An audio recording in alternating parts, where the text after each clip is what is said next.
ওই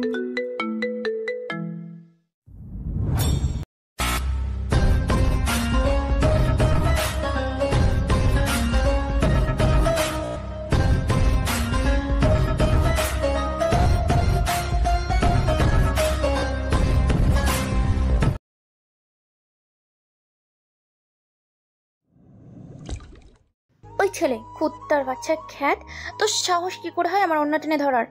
নেহা কথাটি বলেই একটা ছেলের গালে কষে চড় বসিয়ে দেয়। নেহার চড় খেয়ে ছেলেটা কিছু সময় নেহার দিকে করুণ আর অসহায় দৃষ্টিতে তাকিয়ে থাকে। নেহা ছেলেটার জামার কলার ধরে বলে, তোর মতো হারামি মার্কার ছেলেকে আমি জেলের ভাত খাওয়াবো, তুই চিনিস না আমাকে? নেহা চিৎকার করে কথাগুলো বলল। নেহার ড্রাইভার এসে নেহাকে আটকানোর চেষ্টা করে। ততক্ষণে অনেক লোকজন জড়ো হয়ে গেছে এখানে। চারপাশে গোল হয়ে দাঁড়িয়ে দেখতে থাকে নেহার কাহিনী। এটা নতুন না, বড়লোক বাবার একমাত্র মেয়ে সে। তার উপর দেখতে যথেষ্ট সুন্দরী এবং সেই সৌন্দর্য নিজের পজিশনের জন্য নেহার অনেক অহংকার আছে। ছেলেটাকে নেহা প্রশ্ন করে, ওই তোর নাম কি? কোথা থেকে এসেছিস? চিনিস আমাকে? আমি নিলয়। আমি গ্রাম থেকে এসেছি, সামনে একটা মেসে থাকি। তোর সাহস কি করে হয় আমার ওনা ধরে টানার? আসলে আপনার ওড়না গাড়ির দরজায় আটকে গিয়েছিল। আপনি জোরে হাঁটতে গেলে টান পড়তেও পড়ে যেতেন, সেজন্য ওড়না খোলার চেষ্টা করেছিলাম। আপনাকে ডেকেছিলাম, আপনি এয়ারপোর্ট কানে দিয়ে হাঁটছেন বলে শুনতে পাননি। চুপ শয়তান ছেলে, তোদের মতো লজ্জা ছেলেদের মতলব আমি বুঝি না ভেবেছিস? তোর মতো ছেলে কেবল মেয়েদের শরীর দেখতেই ভালোবাসে। আপনি ভুল ভাবছেন, আমি আসলে অমন ছেলে না। চুপ কর। পুলিশ ড্রাইভার, পুলিশ কই? ম্যাম, দেরি হয়ে যাচ্ছে, বাদ দেন, আমি দেখছি, আপনি ভিতরে যান। নেহা নিলয়ের জামার কলার ছেড়ে দেয়। তারপর সেখান থেকে চলে যায় সে। নিলয় নেহার চলে যাওয়ার দিকে তাকিয়ে থাকে। নিলয়ের সামনে নেহার ড্রাইভার এসে বলে, এইখান থেকে চলে যাও, নিহা রেখে গিয়েছি, আশেপাশে দেখলে সমস্যা আছে। ওনাকে চেনো না, উনি অনেক জেদি রাগী, বড়লোকের মেয়ে তো, তার উপর আবার যশ সাইবা। চলে যাও। বিয়ে করছে উনি? না, করিনি। নিলয় আর কোনো কথা বলল না। আদালতের সামনে থেকে চলে আসলো। নিলয় আদালতের সামনে দিয়ে আজ আসছিল। হঠাৎ নেহা গাড়ি থেকে নামার পর যখন নেহা হেঁটে যাবে তখনই দরজা আটকে দেয়। আর সে সময় নেহার ওড়না আটকে যায় দরজার সাথে। নেহা সেটা দেখার আগেই নিলয় দ্রুত এসে নেহার ওড়না খোলার চেষ্টা করে। আর টান পড়তেই দেখে নিলয়ের হাতে নেহার ওড়না ধরে রাখা। নেহা রেগে নিলয়ের গালে কষে চড় দেয়। নিলয় কিছু মনে করে না, তবে নেহার এমন রাগ জিত নিলয়ের অনেক ভালো লাগে। নিলয় মুচকি হেসে চলে যায়। নিলয় বাড়িতে আসে। রিয়া দৌড়ে আসে নিলয়ের কাছে। নিলয় দেখে রিয়ার মুখে কালো দাগ পড়ে আছে। নিলয় নিচু হয়ে বসলো।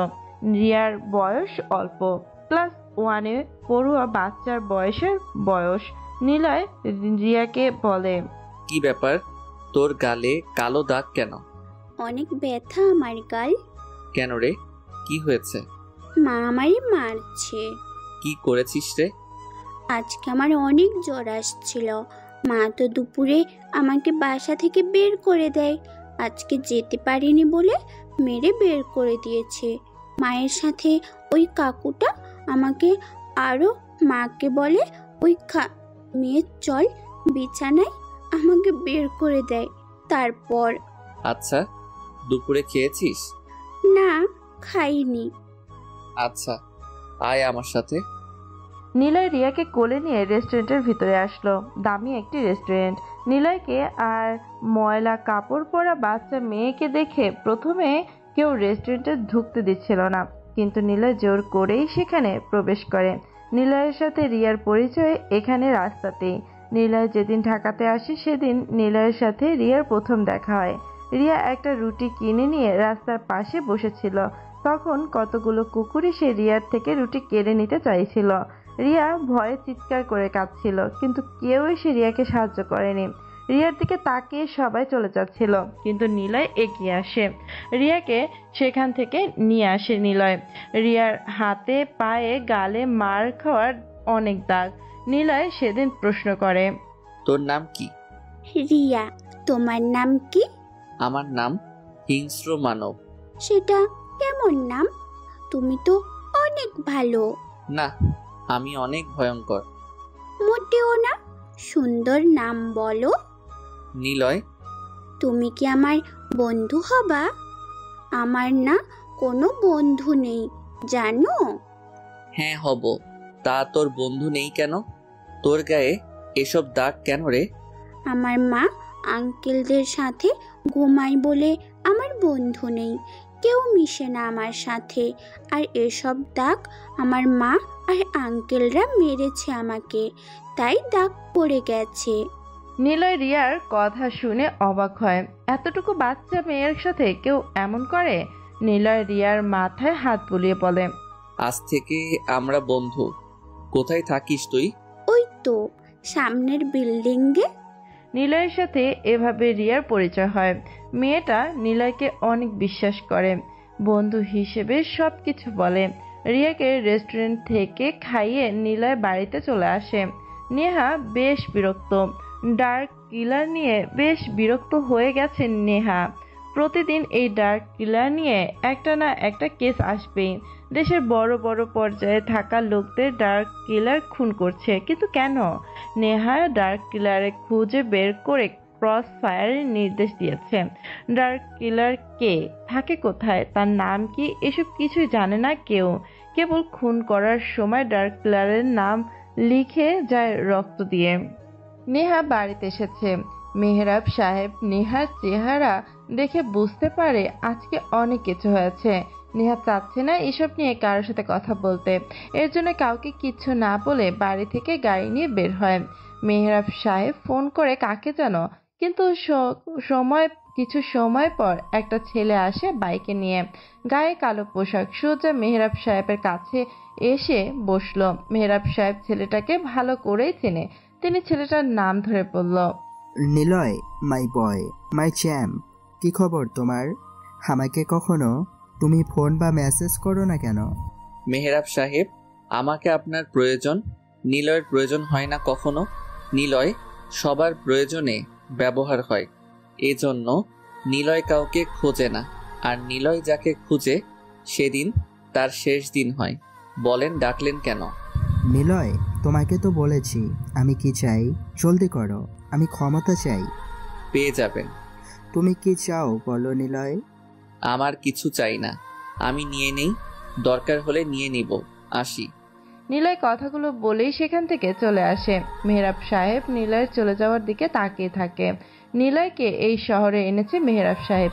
নিলয় মেহরাব সাহেবের জন্য এসেছে এখানে। নিলয়কে নিয়ে দিয়ে মেহরাব সাহেব কাজ করাতে চায়, কিন্তু কি কাজ সেটা এখনো কেউ জানে না, কেবল মেহরাব আর নিলয় জানে। নিলয় রাস্তার পাশে এসে দাঁড়ায়। কিছুটা দূরে নেহার গাড়ি দাঁড়ানো। নেহা গাড়িতে সাথে হেলান দিয়ে দাঁড়িয়ে আছে, চোখে মুখে বিরক্তির ছাপ স্পষ্ট। আশেপাশে বারবার তাকাচ্ছে। হঠাৎ নিলয়কে দেখতে পায়। নেহা এগিয়ে আসে নিলয়ের কাছে। নিলয়ের মাথায় হেলমেট পরা। নেহা এসে বলে, excuse me, can you help me? Niloy মাথা থেকে তখনও হেলমেট খোলেনি, নেহার দিকে তাকিয়ে আছে।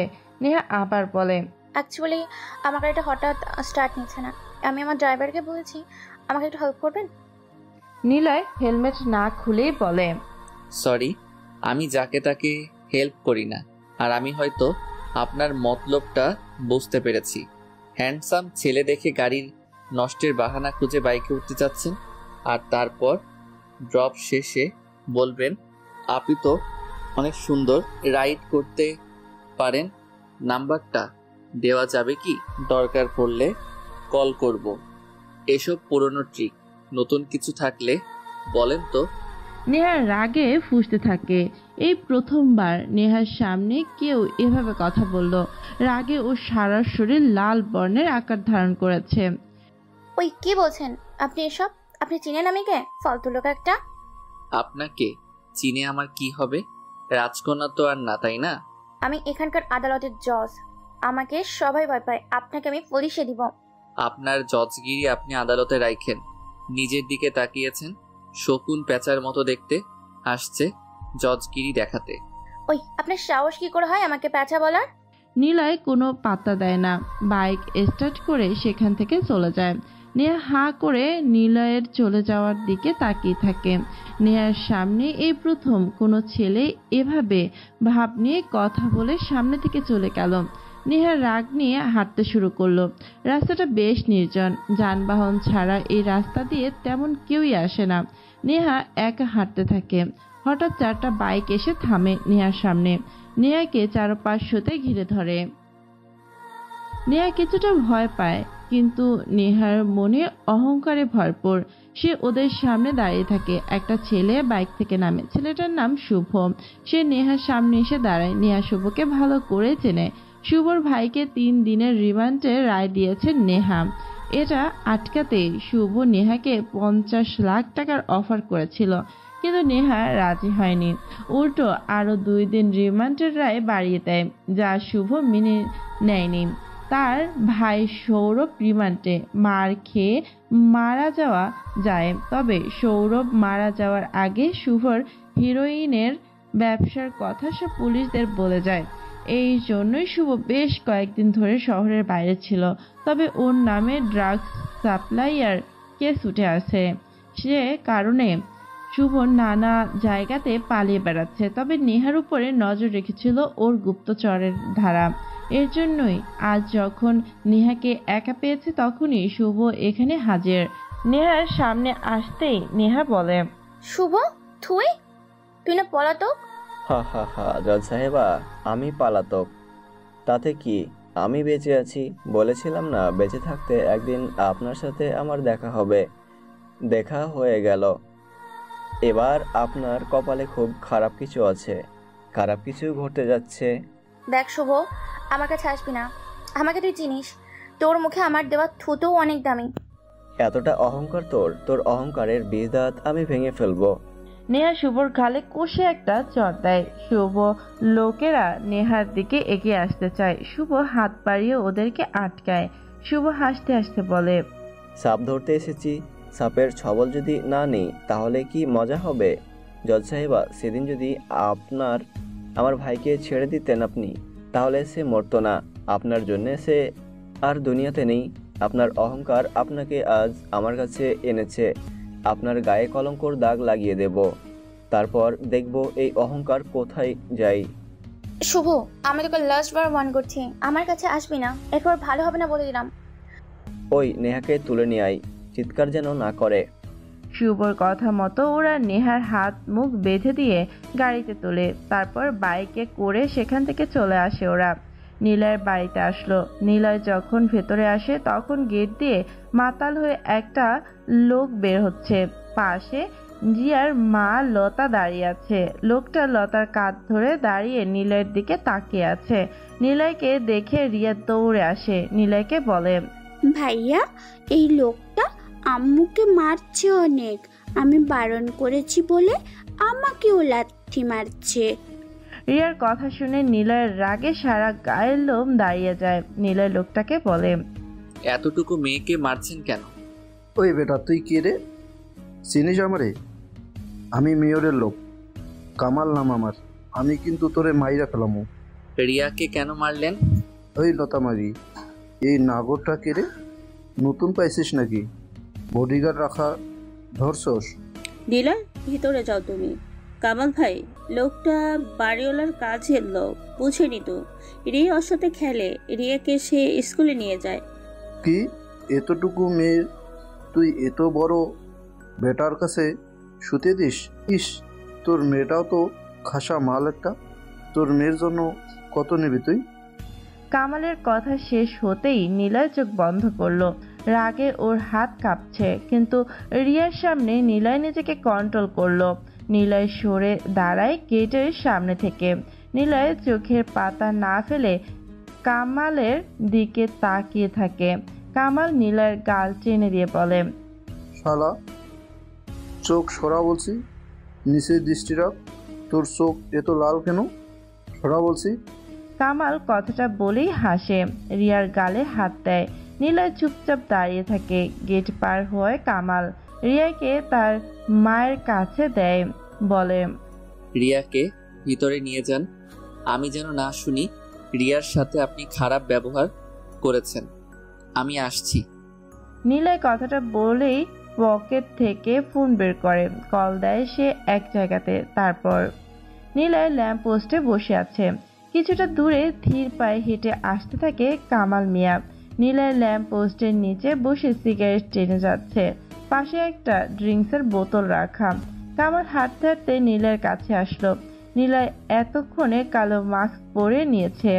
নিলয়ের কাছে আসতেই নিলয় ড্রিঙ্কসের বোতলটা হাতে নিয়ে চিপে খুলল। কামাল ড্রিঙ্কসের দিকে তাকিয়ে থাকে। নিলয় হাত বাড়িয়ে কামালের দিকে সেটা দেয়। কামাল দ্রুত ড্রিঙ্কস হাতে নিয়ে ঠকঠক করে গিলে খেয়ে ফেললো অনেকটা। তারপর নিলয়ের পাশে বসে বলে, আরে শালা, এটাই তো মনে মনে খুঁজছিলাম। ওই শালি লোতারে খেয়ে নেশা ধরে গেছিল। শালি এখনো ডবকা মাল। উপ, কি বানাইস রে শরীরটা। এই মেয়েটা হইছে আমারও জোশ। ওটারে আমি আগে খাবো, কিন্তু তুমি কে? ফ্রিতে তো মাল খেতে দিলে যে। নিলয় বসা থেকে উঠে দাঁড়ায়। কতগুলো ছেলে সাইকেল চালিয়ে নিলয়ের পাশে এসে দাঁড়ালো। নিলয় কামালের হাত থেকে ড্রিঙ্কসের বোতল নেয়। সেটাতে এখনো অর্ধেক ড্রিঙ্কস বাকি আছে। নিলয় সজোরে কামালের মাথায় কাচের বোতল দিয়ে বাড়ি দেয়। কপালের উপরে কাচের টুকরো ঢুকে যায় কামালের। কামাল চিৎকার করতে যাবে, তার আগেই নিলয়ের পেছনে থাকা ছেলেগুলো কামালের মুখ চেপে ধরে। মাসুম নামের ছেলেটা নিলয়ের দিকে একটা ছুরি বাড়িয়ে দেয়। নিলয় কামালের সামনে হাঁটু মুড়ে বসে। নিলয় বলে, রক্তচোষা বাদর দেখেছিস? জানি দেখিসনি।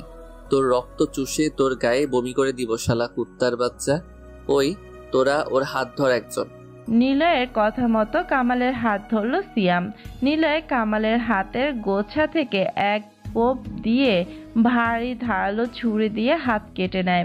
কামাল চিৎকার করেও শব্দ বের করতে পারে না, কারণ আরো দুজন ওর মুখ চেপে ধরেছে। কামালের মুখে চোখে মুখে ভয়ের ছাপ, গোঙানির শব্দ শোনা যাচ্ছে। নিলয় বলে, তোর এই অপবিত্র হাতে একটা পবিত্র ফুলকে ছুঁয়েছিলি, সেই হাত কেটে নিলাম। এবার পালা, তোর জিভ কাটবো। তুই জানিস না আমি কে? তোর ওই মেয়রকে আমার সামনে আনতে 1 মিনিট লাগবে। তোর আর তোর মেয়রের পাওয়ার পাশা দিয়ে ঢুকিয়ে দেব, বুঝেছিস? ওই করে ধর। নিলয়ের কথা মতো ওরা সবাই কামালকে চেপে ধরে। নিলয় কামালের জিভ বের করে অনেকটা কেটে নেয়। তারপর সেগুলো রাস্তার কুকুরের মুখের সামনে ফেলে রাখে। এখনো রাত হয়নি। সন্ধ্যায় এই মুহূর্তে নির্জন রোডে নিলয় ছাড়া কেউই নেই। কামাল অজ্ঞান হয়ে পড়ে আছে। নিলয়রা চলে যায়। তারপর বাড়ির গেট দিয়ে যখন নিলয় ভেতরে প্রবেশ করবে তখনই মেহেরাব সাহেবের কল আসে নিলয়ের ফোনে। নিলয় রিসিভ করে।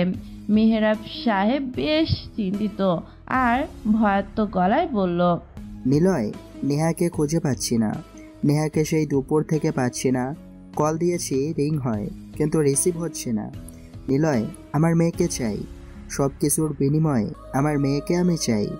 যা চাও সব দিব, বাট আমার মেয়েকে খুঁজে এনে দাও। আমার ড্রাইভার নির্জন রাস্তাতে নেহার গাড়ি পেয়েছে, কিন্তু নেহা মিসিং। আচ্ছা, উত্তেজিত হবেন না, আমি দেখছি বিষয়টা। জলদি করো। নিলয় বাইক নিয়ে বের হয়। চুলগুলো এলোমেলো করে দেয়। চোখে পাওয়ার ফ্রেমের চশমা। নিলয় সিয়ামকে কল দেয়।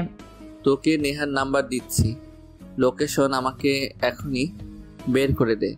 নেহাকে একটি ছোট ঘরের ভিতরে আটকে রেখেছে ওরা 10 জন ছেলে। নেহার জ্ঞান ফিরেছে একটু আগে। নেহার হাত পা দড়ি দিয়ে বাঁধা। নেহার জ্ঞান ফিরতেই নেহা নিজেকে ছাড়ানোর জন্য লাফালাফি করে। ওই তোরা তোরা আমাকে ছেড়ে দে। তোরা জানিস না কাকে তুই নিয়ে এসেছিস। তোদের সব কয়টাকে আমি জেলের ভাত খাওয়াবো। আরে সুন্দরী, এত কচি বয়সে এত জিদ অহংকার থাকা ভালো না। তোকে আমি প্রেগনেন্ট করব।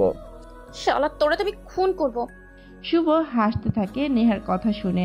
শুভ নেহার দিকে এগিয়ে আসে। নেহার মুখে আঙুল বোলায় সে। নেহার ফর্সা গাল রাগে লাল হয়ে যায়। শুভ নেহার গালে আলতো করে নাক ঘষে। নেহা আর সহ্য করতে পারে না। শুভর মুখে থুতু মেরে দেয়।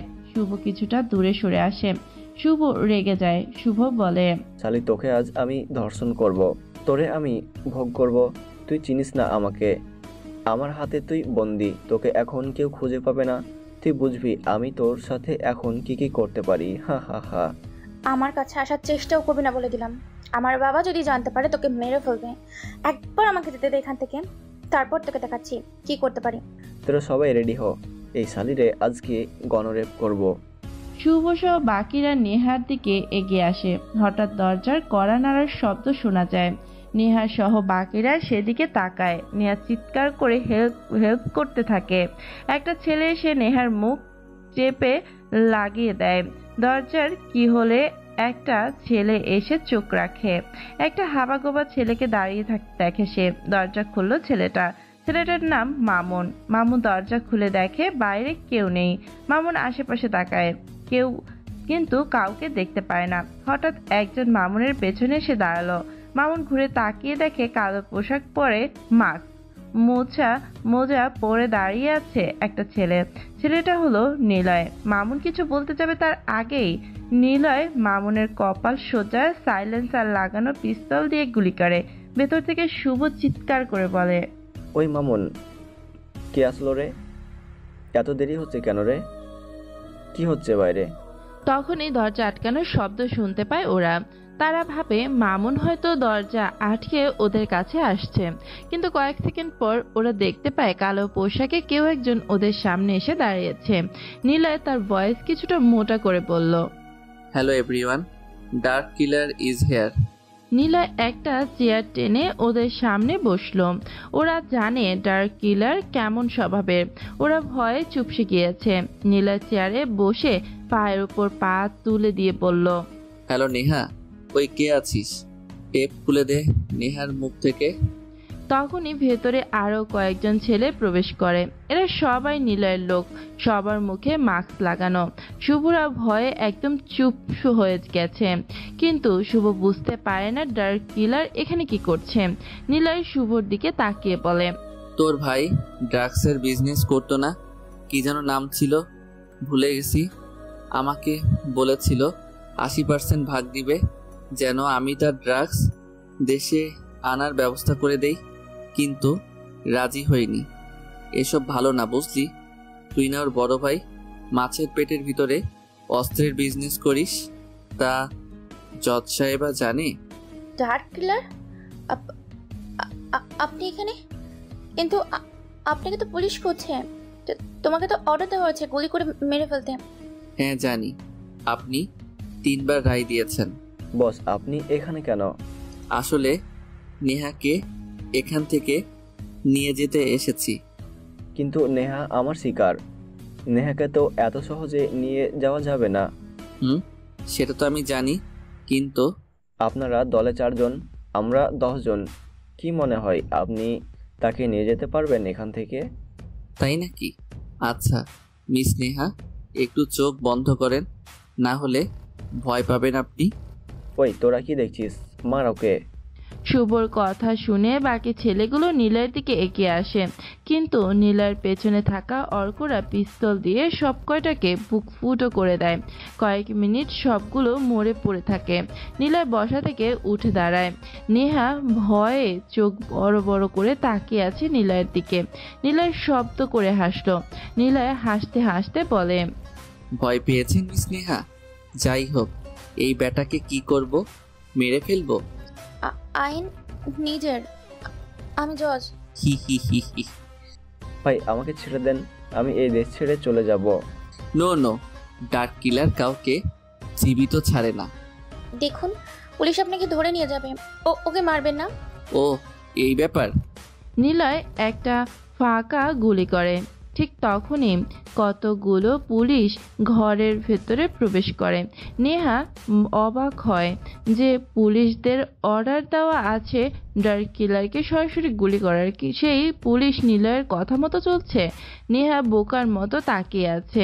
নিলয় পুলিশের অফিসারকে প্রশ্ন করে, কি মিস্টার মিজান সাহেব, শুভ আপনাদের জজ সাহেবাকে তুলে এনেছে, নারী অপহরণ আবার ধর্ষণের চেষ্টাও করেছে, তাহলে ওকে কি করা উচিত? জানি স্যার। কি মিস নেহা, অবাক লাগছে পুলিশগুলো আমাকে স্যার বলছে কেন? আসলেই এটা নিকৃষ্ট জগৎ। এখানে আছে শুধু প্রতিহিংসার আগুন আর কিছু তাজা রক্তের গন্ধ। সুশীল সমাজের সুশীল কথা আর আমার হাতের পিস্তল, দুইটাই সঠিক সময় সঠিক কথা বলে। কিলার জগতে সবাই এক একটা মাইন্ড গেমার। আহা, ভাবতেই নিজেকে বড় মাইন্ড গেমার লাগে। সব কিছুর মাঝেও একটি সত্য কথা কি জানো? আমি ডার্ক কিলার। এটা আমার বাহিরের রূপ, আমি অন্যরকম। কথাটা বলেই নিলয় পিস্তল দিয়ে শুট করে শুভর কপালে। কয়েক সেকেন্ডের মধ্যেই শুভ সবার সামনে মারা যায়। নেহা এসব দেখে একদমই শকড হয়ে গেছে, কারণ যে ডার্ক কিলারকে সে আগে কখনো দেখেনি, আজ প্রথমবার নেহা তাকে চোখের সামনে দেখছে। আর যাকে কিনা মারার জন্য নির্দেশ দেওয়া আছে, আর সেই তাকেই কিনা পুলিশ এসে স্যার বলছে। তাহলে নেহা এতদিন কি করলো? কে এই ডার্ক কিলার? নেহা প্রশ্ন করে। আচ্ছা তুমি কে? কেন তুমি আমাকে বাঁচাতে এলে? পুলিশেরা কেন তোমাকে স্যার বললো? শুভরা তোমাকে কেন ভয় পেলো? নেহার প্রশ্নের জবাব দেয় না নিলয়, মুচকি হাসতে থাকে। তারপর নিলয় অর্ককে ইশারা করে।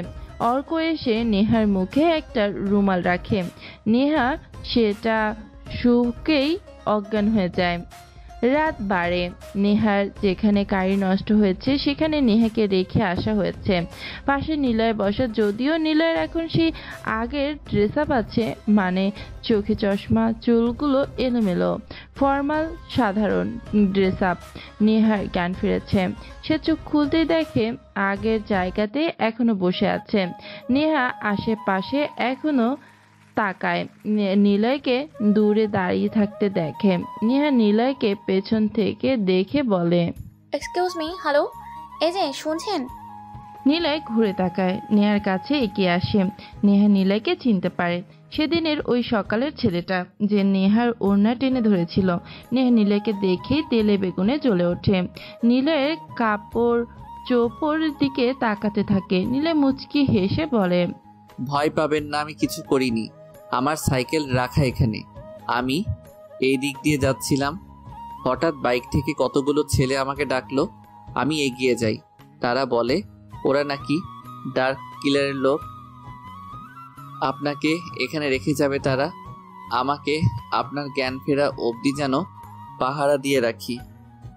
তারা আমার উপরে নজর রেখেছে দূর থেকে। আপনার যখন জ্ঞান ফিরবে বলেছে আপনাকে যেন বাড়িতে পৌঁছে দিয়ে আসি। এত অহংকার কেন মনে আপনার? দেখে তো মনে হয়েছে আপনাকে কেউ হাত পা বেঁধে রেখেছিল। তার মানে কি আপনার সাথে ওইসব অন্যরা করেছে বলে কি আমাকেও তাদের মতো ভাবছেন? আপনার তো লজ্জা হওয়া উচিত। নীলের কথা শুনে নেহা চুপ হয়ে গেল, কিন্তু নেহার কানে নীলের শেষ কথাটা বাজছে। অন্যরা কি কি করছে নেহা যেন কথাটা একদমই নিতে পারছে না। রাগে অহংকারে নিলয়কে মারতে ইচ্ছে করছে। নেহা রাগ নিয়ে নিলয়কে বলে, ওই তুই আমার সাথে এমন করে কথা বলি কেন? তুই জানিস না আমি কি করতে পারি? আচ্ছা, এখন আমার দায়িত্ব আপনাকে পৌঁছে দেওয়া। এখানে এত রাতে কেউ নেই, রেখে চলে গেলে কি না কি হবে আমি কিন্তু জানি না। তখন আপনার রাগ অহংকার কই চলে যাবে টের পাবেন না। আজকে ছেড়ে দিলাম, পরে এর ফল ঠিকই পাবি তুই। নিলয় মুচকি হাসলো। নেহা সাইকেলে উঠতেই নিলয় সাইকেল চালাতে শুরু করে।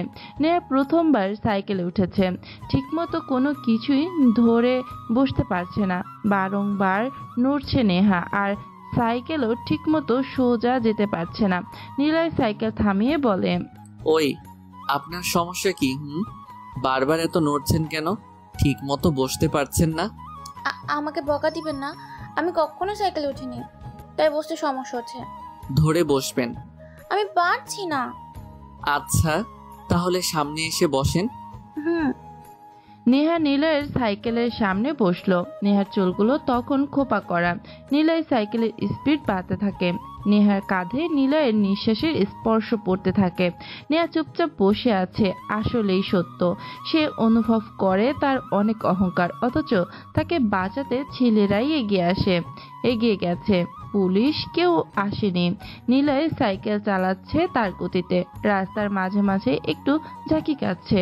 সেই ঝাঁকিতে নেহার চুলের খোপা একটু একটু করে নড়ে খুলতে শুরু করে।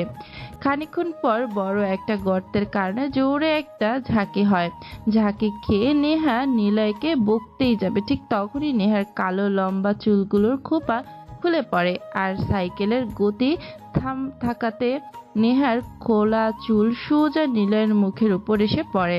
নিলয় কিছুক্ষণের জন্য যেন কোথাও হারিয়ে যায়।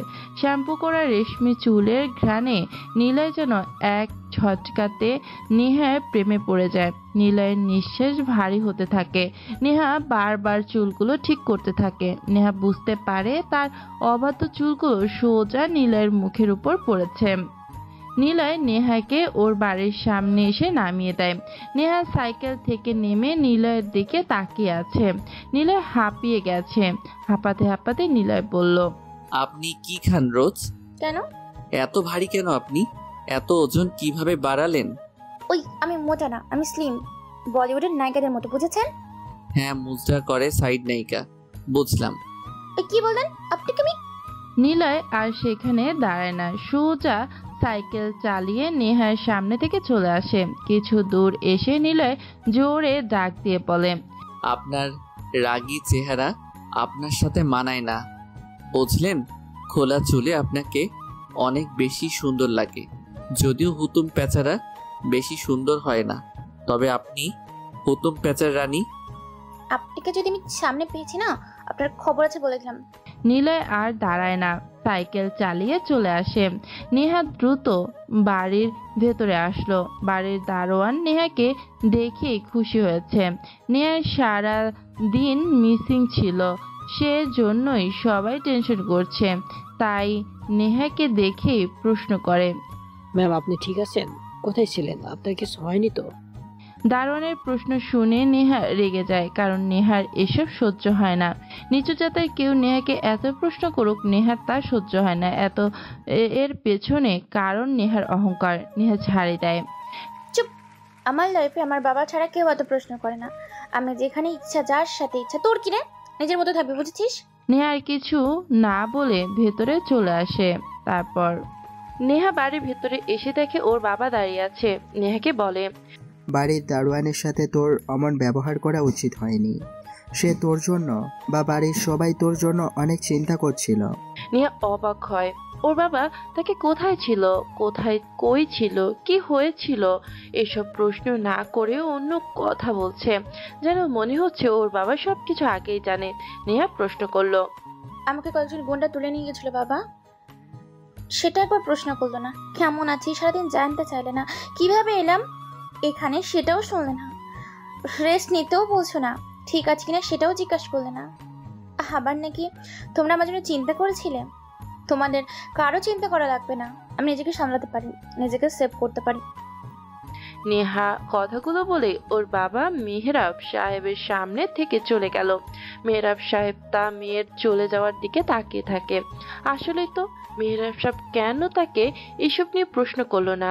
কারণ একটাই, মেহরাব সাহেব সবটা জানে, আর সেটা জানিয়েছে শুভ নিজেই। অবাক হচ্ছেন নিলয়ের আগে শুভ কিভাবে নেহার কথা মেহরাব সাহেবকে জানিয়েছে। মেহরাব সাহেব মুচকি হাসতে থাকে। এই হাসির কারণ কেউ জানে না। নিলয় বাড়িতে আসে। এই বাড়িটা নিলয় কিনে নিয়েছে। যার ছিল তার কাছ থেকে নিলয় কিনে নিয়েছে। ছদ্মবেশে সে এই শহর এসেছে। রিয়া আর ওর মা যে বাড়িতে থাকে সেটা বর্তমানে নিলয়ের। নিলয় বাড়িতে প্রবেশ করে। রিয়ার মা উঠানে দাঁড়িয়ে আছে। নিলয়কে দেখে রিয়ার মা সামনে আসলো। রিয়ার মা বলে, নীলা, তুমি আমার মেয়ের সাথে আর কখনো কথা বলবে না। কেন? দেখলেন না লোকটা কি সব বলে গেল? ওটার দায়িত্ব আপনার। আপনার জন্য আপনার মেয়ের কথা শুনতে হলো। উল্টো আমাকে বারণ করতে আসছেন। হ্যাঁ আসছি। আমার মেয়ের সাথে কাউকে মিশতে দেবো না। ছেলেরা সবাই খারাপ হয়, ওরা মেয়েদের শরীরকেই ভালোবাসে, স্বার্থপর হয় ওরা। আচ্ছা তাই? তা আমাকে কখন দেখেছেন আপনার প্রতি বাজে দৃষ্টি দিতে? কখন আপনাকে বাজে কথা বলতে দেখেছেন? উল্টো আমি যেদিন প্রথম এখানে এসেছিলাম সেদিন আপনি নিজেই আমার কাছে বিছানায় আসতে চেয়েছিলেন। আমি কি সেটার সুযোগ দিয়েছিলাম? রিয়ার মা কোনো কথা বলে না, নিলয়ের দিকে ফ্যাল ফ্যাল করে তাকিয়ে থাকে।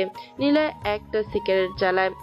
রাতের অন্ধকারে পুরো বিল্ডিংটা ছেয়ে রেখেছেন। ছোট্ট উঠোনের মাঝ বরাবর দুজন মানুষ দাঁড়িয়ে। এখানে মোল্লা সালোয়াররা আসে না, কারণ রিয়ার মা এই সমাজের কাছে একজন পতিতা, আর পতিতার তল্লাটে ভদ্র সমাজের মানুষেরা আসে না। রিয়ার মা আর নিজেকে সামলাতে পারে না, মাটিতে বসে কেঁদে ফেলে, কান্না করতে করতে শুরু করে। কি করব আমি? রিয়ার যখন 1 বছর বয়স তখনও সে আমার দুধ পান করে। সেই সময় ওর বাবা এক মহিলার সাথে চলে যায়। এত জায়গাতে খোঁজ করেছি, পাইনি তাকে। 1 বছর পর যখন রিয়ার বাবাকে পেয়েছি তখন সে যেন আমাকে চিনেই না। আমার শাশুড়িরা আমাকে বাসা থেকে বের করে দেয়। 1 বছর পর যখন তাকে পেলাম সে আমাকে লাথি মেরে বের করে দিয়েছিল। কি দোষ ছিল আমার? আমিও তো স্বামী বাচ্চা নিয়ে বাঁচতে চেয়েছিলাম, একটু প্রাণ ভরে শ্বাস নিতে চেয়েছিলাম, কিন্তু সেটা হয়নি। আমার দোষ কি? ওই পশু নামের জানোয়ারটাকে ভালোবাসাটাই দোষ ছিল, নাকি তাকে বিশ্বাস করাটা দোষে ছিল? আমি বাচ্চা নিয়ে শহরে এই প্রান্ত থেকে ও প্রান্তে ঘুরেছি, কেউ এসে আমাকে সাহায্য করেনি। রিয়ার মুখ 2 দিন ধরে খাবার দিতে পারেনি। তারপরে এই লাইনে আমার আসতে হয়। মেয়ের মুখে খাবার তুলে দিতে পারি, পিছনে ফিরে তাকাতে হয়নি। আমি পতিতা হয়ে যদি 2 বেলা 2 মুঠো খেয়ে বাঁচতে পারি তবে পতিতা হওয়াই ভালো। কিন্তু আমার মেয়ের কোনো দোষ নেই নিলয়। ও এখনো অনেক ছোট, ক্লাস 1-এ পড়ে। স্কুলে কেউ ওর সাথে থাকে না। আমার কিছু হয়ে গেলে ওকে দেখে রাখবে নিলয়, ওকে পড়াশোনা করাবা। নিলয়ের সিগারেট খাওয়া শেষ হয়। নিলয় রিয়ার মায়ের কাছে এগিয়ে আসে। রিয়ার মায়ের কান্না মুছে দিয়ে নিলয় বলে, চিন্তা নেই, আপনারও কিছু হবে না। রিয়াকেও আমি কিছু হতে দেব না। রিয়াকে এসবের থেকে দূরে রাখুন, আপনিও এসব থেকে দূরে থাকুন। আমি চালাবো সংসার, আমার সাথেই থাকবেন, আমি সব কিছু হেল্প করব। কিন্তু ওরা আমাকে শান্তিতে থাকতে দিবে না। হা হা হা, আমাকে আপনি চিনেন না।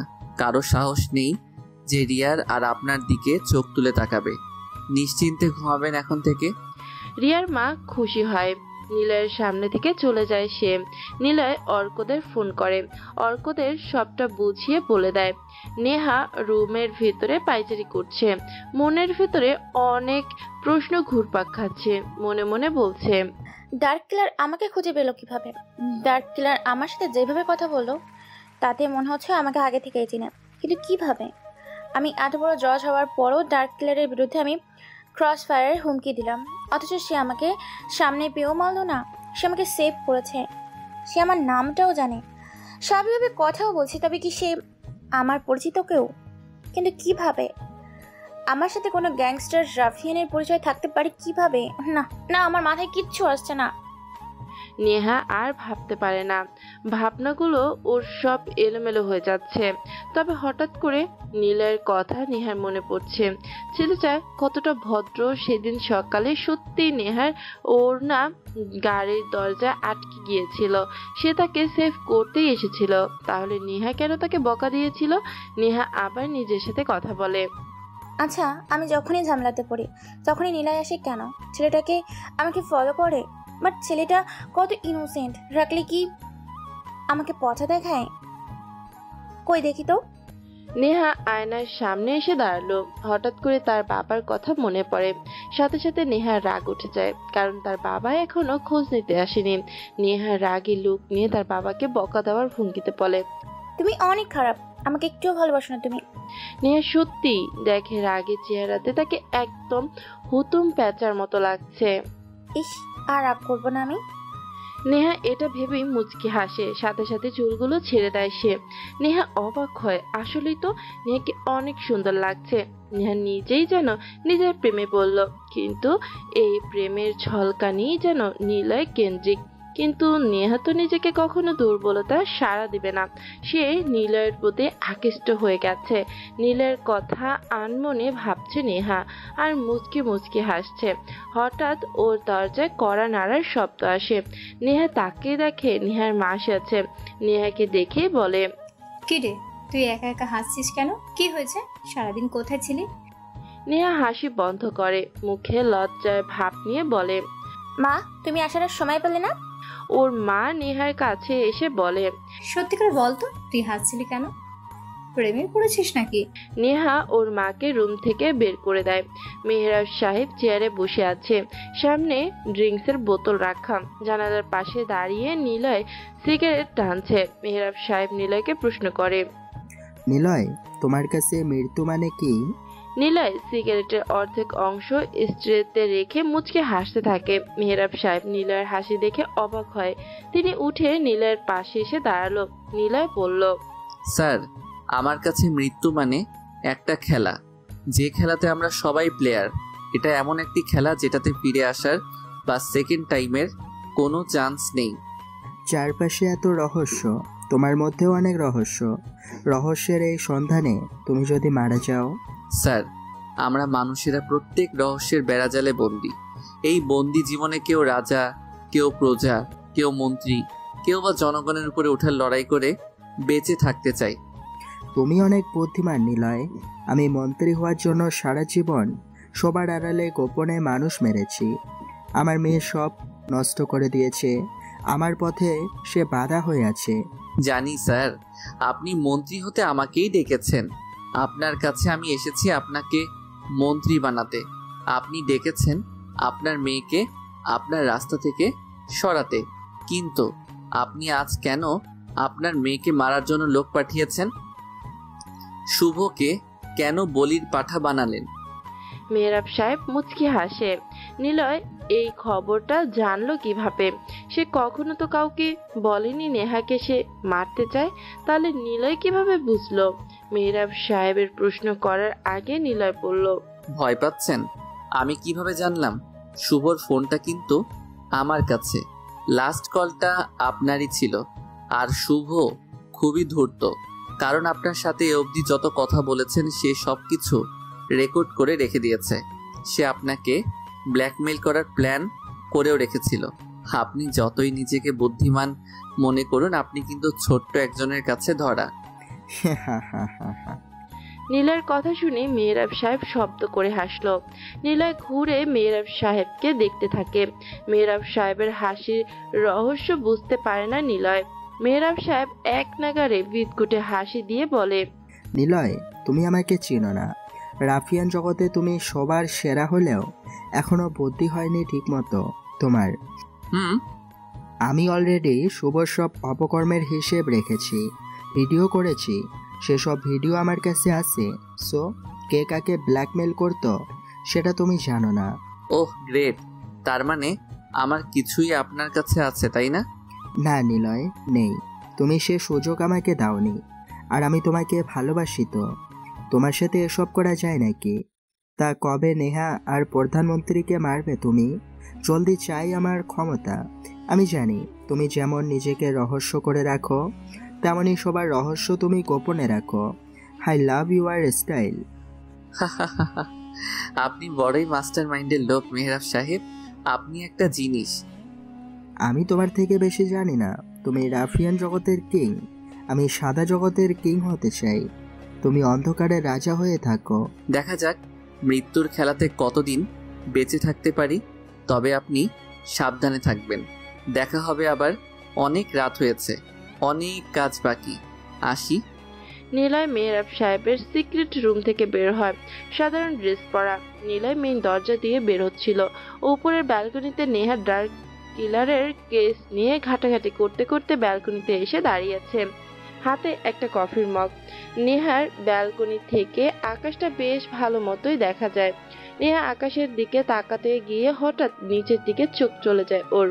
পরিচিত একজন লোককে এখানে দেখে কেমন নিঃশব্দে বের হয়ে যাচ্ছে। নেহা শব্দ করে ডাকলো, ওই কে ওখানে? দাঁড়া বলছি। নিলয় উপরের দিকে তাকায় না, তবে বুঝতে পারে নেহা তাকে দেখে ফেলেছে। নিলয় দ্রুত লুকিয়ে যায়, তবে এমন জায়গাতে লুকায় যেন নেহা এসে তাকে দেখতে পায়। নেহা দ্রুত নিচে চলে আসে। নেহা এসে আশেপাশে তাকায়। নিলয়কে লাল জবা ফুল গাছের নিচে দাঁড়িয়ে আছে ঘাপটি মেরে। নেহা পেছন থেকে নিলয়কে পাকড়াও করলো, চুলগুলো টেনে ধরে সামনে আসতেই বলে, ওই কে রে তুই? নেহা অবাক হয়। আলতো মুখ আনতেই দেখতে পায় এটা নিলয়। নেহা তাড়াতাড়ি বলে, ওই ওই এটা কে? তুমি? নিলয় মানে তুমি কি করো এখানে? ও বুঝেছি, তোমার মতলবটা কি। তোরে আমি প্রথমে ছাঁচড়া ভেবে ভুল করিনি, তুই তো বেটা আসলেই বচাত।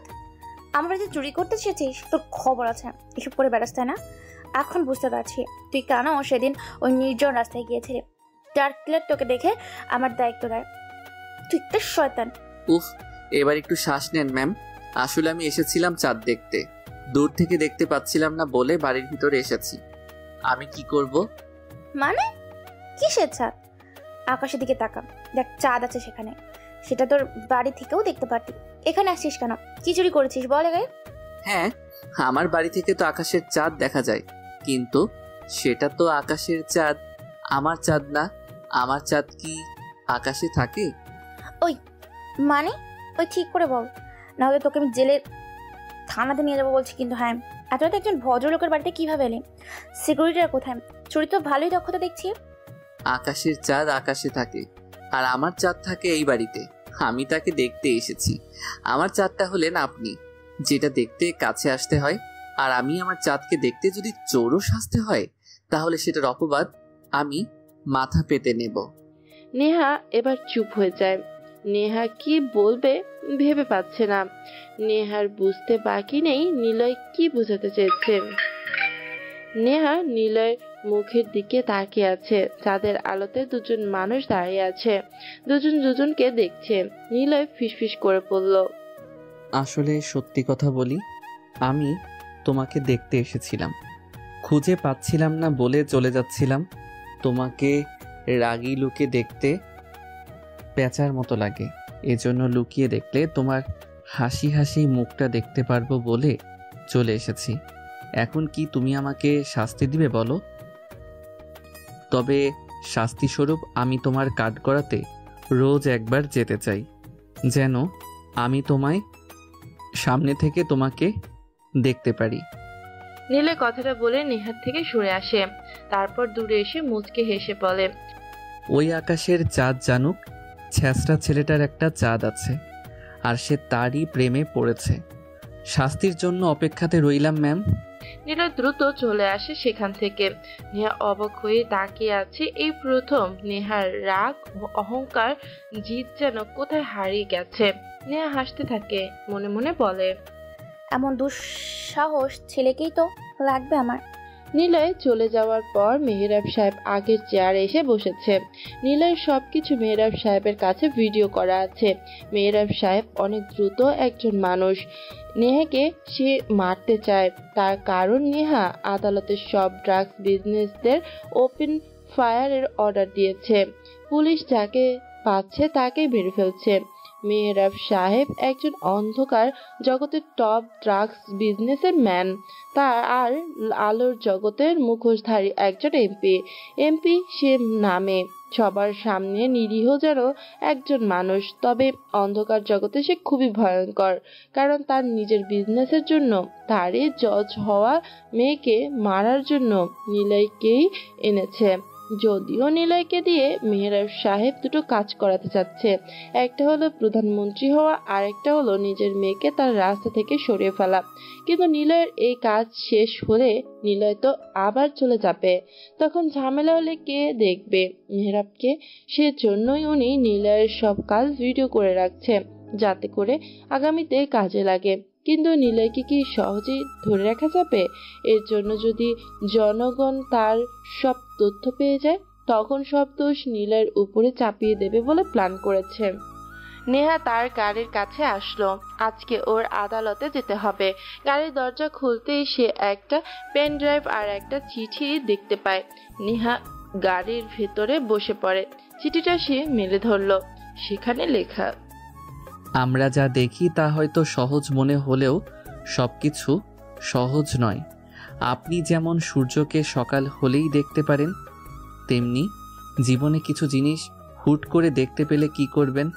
ধরেন আপনি আমি অন্যরা লাশ হয়ে পড়ে রইল রাস্তায়, দেখার কেউ নেই, তখন শেয়াল নয়তো কুকুর এসে লাশ টেনে নিয়ে যাবে নির্জনতায়। আপনি সাবধানে থাকবেন। চিঠিতে আর কিছু লেখা নেই। চিঠিটা অনেক ভয়ঙ্কর ছিল। এরকম কিছু হবে নিয়ে কখনো ভাবেনি। কে রাখলো চিঠি? আর পেন ড্রাইভে কি আছে। নেহা তার ল্যাপটপ ওপেন করে পেন ড্রাইভ ল্যাপটপে লাগিয়ে নেহা দেখতে থাকে। সেখানে একটি ভিডিও। নেহা ওপেন করে ভিডিওটা সে দেখে মেহরাব সাহেব একজনকে চিৎকার করে বলছে, আমি নেহাকে মারতে দেখতে চাই। নেহা কেন এখনো বেঁচে আছে? তোদের এত এত টাকা দিয়েছি, কেন ডার্ক কিলার সহ নেহাকে মেরে ফেলবি? নেহা শকড হয়ে যায়। কি বলবে বা কি করবে সে বুঝতে পারছে না। তার মানে ডার্ক কিলার সহ নেহা বিপদে। কিন্তু মেহরাব সাহেব তো ওর নিজের বাবা, তাহলে তাকে কেন মারবে? নেহা আর কিছু দেখতে পারে না। মাথাটা ওর চক্কর দিতে শুরু করে। নিজের বাবা তাকে নিজেই মারতে চাইছে, এটা ভেবেই নেহার গা যেন শিউরে উঠতে থাকে। নেহা সব কিছু রেখে দেয়। গাড়ি চলছে তার গতিতে। নেহা জানালা দিয়ে বাইরে তাকিয়ে আছে। হঠাৎ রাস্তার একপাশে নিলয় আর একটা পিচ্চি মেয়েকে বসে থাকতে দেখে সে। নেহা গাড়িটা ব্রেক করে। ওদের সামনে নিলয় রিয়াকে নিয়ে বসেছিল। দুজনে বসে বাদাম চেবাচ্ছিল। হঠাৎ ওদের সামনে নেহার গাড়ি থামতে দেখে নিলয় অবাক হয়। নেহা গাড়ির দরজা খুলে বাহিরে আসলো। ম্যাম, আপনি এখানে? কি করছো তুমি এখানে? আর এই মেয়েটাকে? ও আমার বোন। বাহ, তোমার বোন দেখতে তো অনেক মিষ্টি। কি নাম তোমার? নিলয় অবাক হয়। অহংকারী মেয়ে, তার উপর বড় লোক ঘরের একমাত্র মেয়ে। সে কিনা দেশের একমাত্র পরিচিত জজ। সে নিজ থেকে এসে নিলয়ের সাথে কথা বলছে। নিলয়ের বিষয়টা হজম হয়নি। নিলয় নেহার কাছে প্রশ্ন করলো, কি ব্যাপার ম্যাম, আপনি ঠিক আছেন? ঠিক আছে। মনে হয় চিন্তিত। তা না হলে বিশিষ্ট জজ সাহেবা, বড় লোকের দুলালি, আজ হঠাৎ এভাবে মাটিতে কোনো সিকিউরিটি ছাড়াই নামলেন যে? আসলে ভাবলাম অনেক, মানুষের এত অহংকার করে কি হবে? যদি মরে যাই, সুন্দর দেহ তো মাটিতেই পড়ে থাকবে। বাপরে, আজ হঠাৎ এত দার্শনিকদের মতো কথা বলছেন। চলো নিলয়, কোথাও ঘুরতে যাই। কোথায় যাবেন? আর আমার সাথে ঘুরবেন? কিন্তু সাথে তো আমার বোন আছে, আর তাছাড়া আপনার সিকিউরিটিরা তো আছে সাথে। সমস্যা নেই, চলো যাই। সিকিউরিটি কেউ থাকবে না, চলো উঠি। নেহা নিলয় আর রিয়াকে নিয়ে গাড়িতে উঠলো। দুজনে বসলো গাড়ির ভিতরে। নিলয় বুঝতে পারছে না নেহা কি হয়েছে। মেয়েটাকে আজ বেশ চিন্তিত দেখাচ্ছে। হঠাৎ নিলয়ের ওই চিঠিটার দিকে চোখ চলে যায়। নিলয় সেটা হাতে নিয়ে বলে, এটা কি কোনো কিছু লেখা নাকি? ওটা নিও না। না থাকটাও, বাট আমি না ওটা লেখা বুঝতে পারছি না। আমি কি পড়তে পারি? হ্যাঁ, পড়ো। পুরো লেখাটা নিলয় একবার পড়লো। নেহা জানালা দিয়ে বাইরে তাকিয়ে আছে। নেহাকে নিলয় বলল, চিঠিটা পড়ে যা বুঝলাম, তোমাকে কেউ সতর্ক করছে। তোমার সামনে বিপদ হতে পারে। হয়তো তোমার খুব কাছের কেউ তোমার শত্রু হিসেবে সামনে আসতে যাচ্ছে। আমি জানি সে কে, আর এটাও জানি সে কি করতে চায়। তুমি জানো, তাহলে তাকে কিছু বলছো না কেন? কি বলো বলো? এইখানে রাখি, চলো সামনে ফুচকার দোকান, চলো ফুচকা খাই। নিলয় কিছু বলল না। গাড়ি থেকে নামলো ওরা তিনজন। নেহা আর রিয়া ব্রিজের উপরে এসে বসলো। নিলয়কে বলে ফুচকা আনতে। নিলয় ফুচকা আনতে চলে যায়। নেহা রিয়াকে প্রশ্ন করে, নিলয় তোমাকে আমার অনেক আদর করে, তাই না? হ্যাঁ, আমাকে অনেক আদর করে। ও আমার ভাইয়া হয়, আবার বন্ধুও হয়। সেটা কি রকম? ওর সাথে আমার রাস্তায় দেখা হয়েছিল। আমি যখন দোকান থেকে রুটি কিনে ফিরছিলাম, রাস্তার পাশে বসে খাবো, তখন অনেকগুলো কুকুর এসে ঘিরে ধরে। অন্য মানুষরা আমাকে দেখতেও আসেনি। কান্না করছিলাম, কুকুরগুলো আমার থেকে রুটি কেড়ে খাচ্ছিল। আমি একদিন ধরে না খেয়েছিলাম। মা আমাকে অনেক মারতো। মায়ের সাথে আসা আঙ্কেলরাও আমাকে মারতো। মা আমার জন্য রান্না করতো না। আমি দোকান থেকে রুটি চেয়ে বসে খাচ্ছিলাম। কুকুর এসে আমাকে ধরে, তখন ভাইয়া এসে আমাকে বাঁচায়। তারপর ও আমার বন্ধু হয়। জানো, আমার না আর কোনো বন্ধু নেই। কেন নেই? স্কুলে পড়ো না? হ্যাঁ, পড়ি তো, কিন্তু কেউ আমার বন্ধু হয় না। তুমি কি আমার বন্ধু হবা? হ্যাঁ হব তো, কেন হব না? আমার মায়ের কথা শুনেও বন্ধু হবা? হ্যাঁ, তো তোমার মা কি করেছে? ওরা বলে আমার মা অনেক বাজে, আঙ্কেলদের সাথে রুমের মধ্যে শুয়ে থাকে, তাই কেউ আমার বন্ধু হয় না। বলে না তুমি আমার বন্ধু হবা। নেহা অবাক দৃষ্টিতে তাকিয়ে থাকে এতটুকু মেয়ের কথা শুনে। দুনিয়াটা কতটা ভয়ঙ্কর। সে ছোট্ট থাকাতেই রাগী, কাউকে কখনো ছেড়ে কথা বলতো না, অপমান করত, অহংকার করত, কাউকে ছাড় দিত না, সহানুভূতি দেখাতো না। রিয়াকে সে এক হাত দিয়ে জড়িয়ে ধরে। ঠিক তখনই কতগুলো ছেলে বাইক নিয়ে নেহাদের সামনে এসে দাঁড়ায়। ছেলেগুলোর মধ্যে লিডার গোছের ছেলেটার নাম ফাহিম। ফাহিম নেহাকে বলে, হ্যালো জজ সাহেবা, হাউ আর ইউ? কে আপনি? আপাতত আমি আপনার জমদূত, চলেন আমার সাথে। আমি কেন যাব আপনার সাথে? আর আপনি এভাবে কথা বলছেন কেন? আপনাকে মারার জন্য কন্ট্রাক্ট পেয়েছি, তাই সাহসটা তো দেখাতেই হবে। নিলয়? নেহা জোরে নিলয়কে ডাক দেয়। ফুচকা বানাতে লেট হচ্ছিল। নিলয় ঘুরে তাকায়, দেখে নেহাদের সামনে কতগুলো ছেলে দাঁড়িয়ে আছে।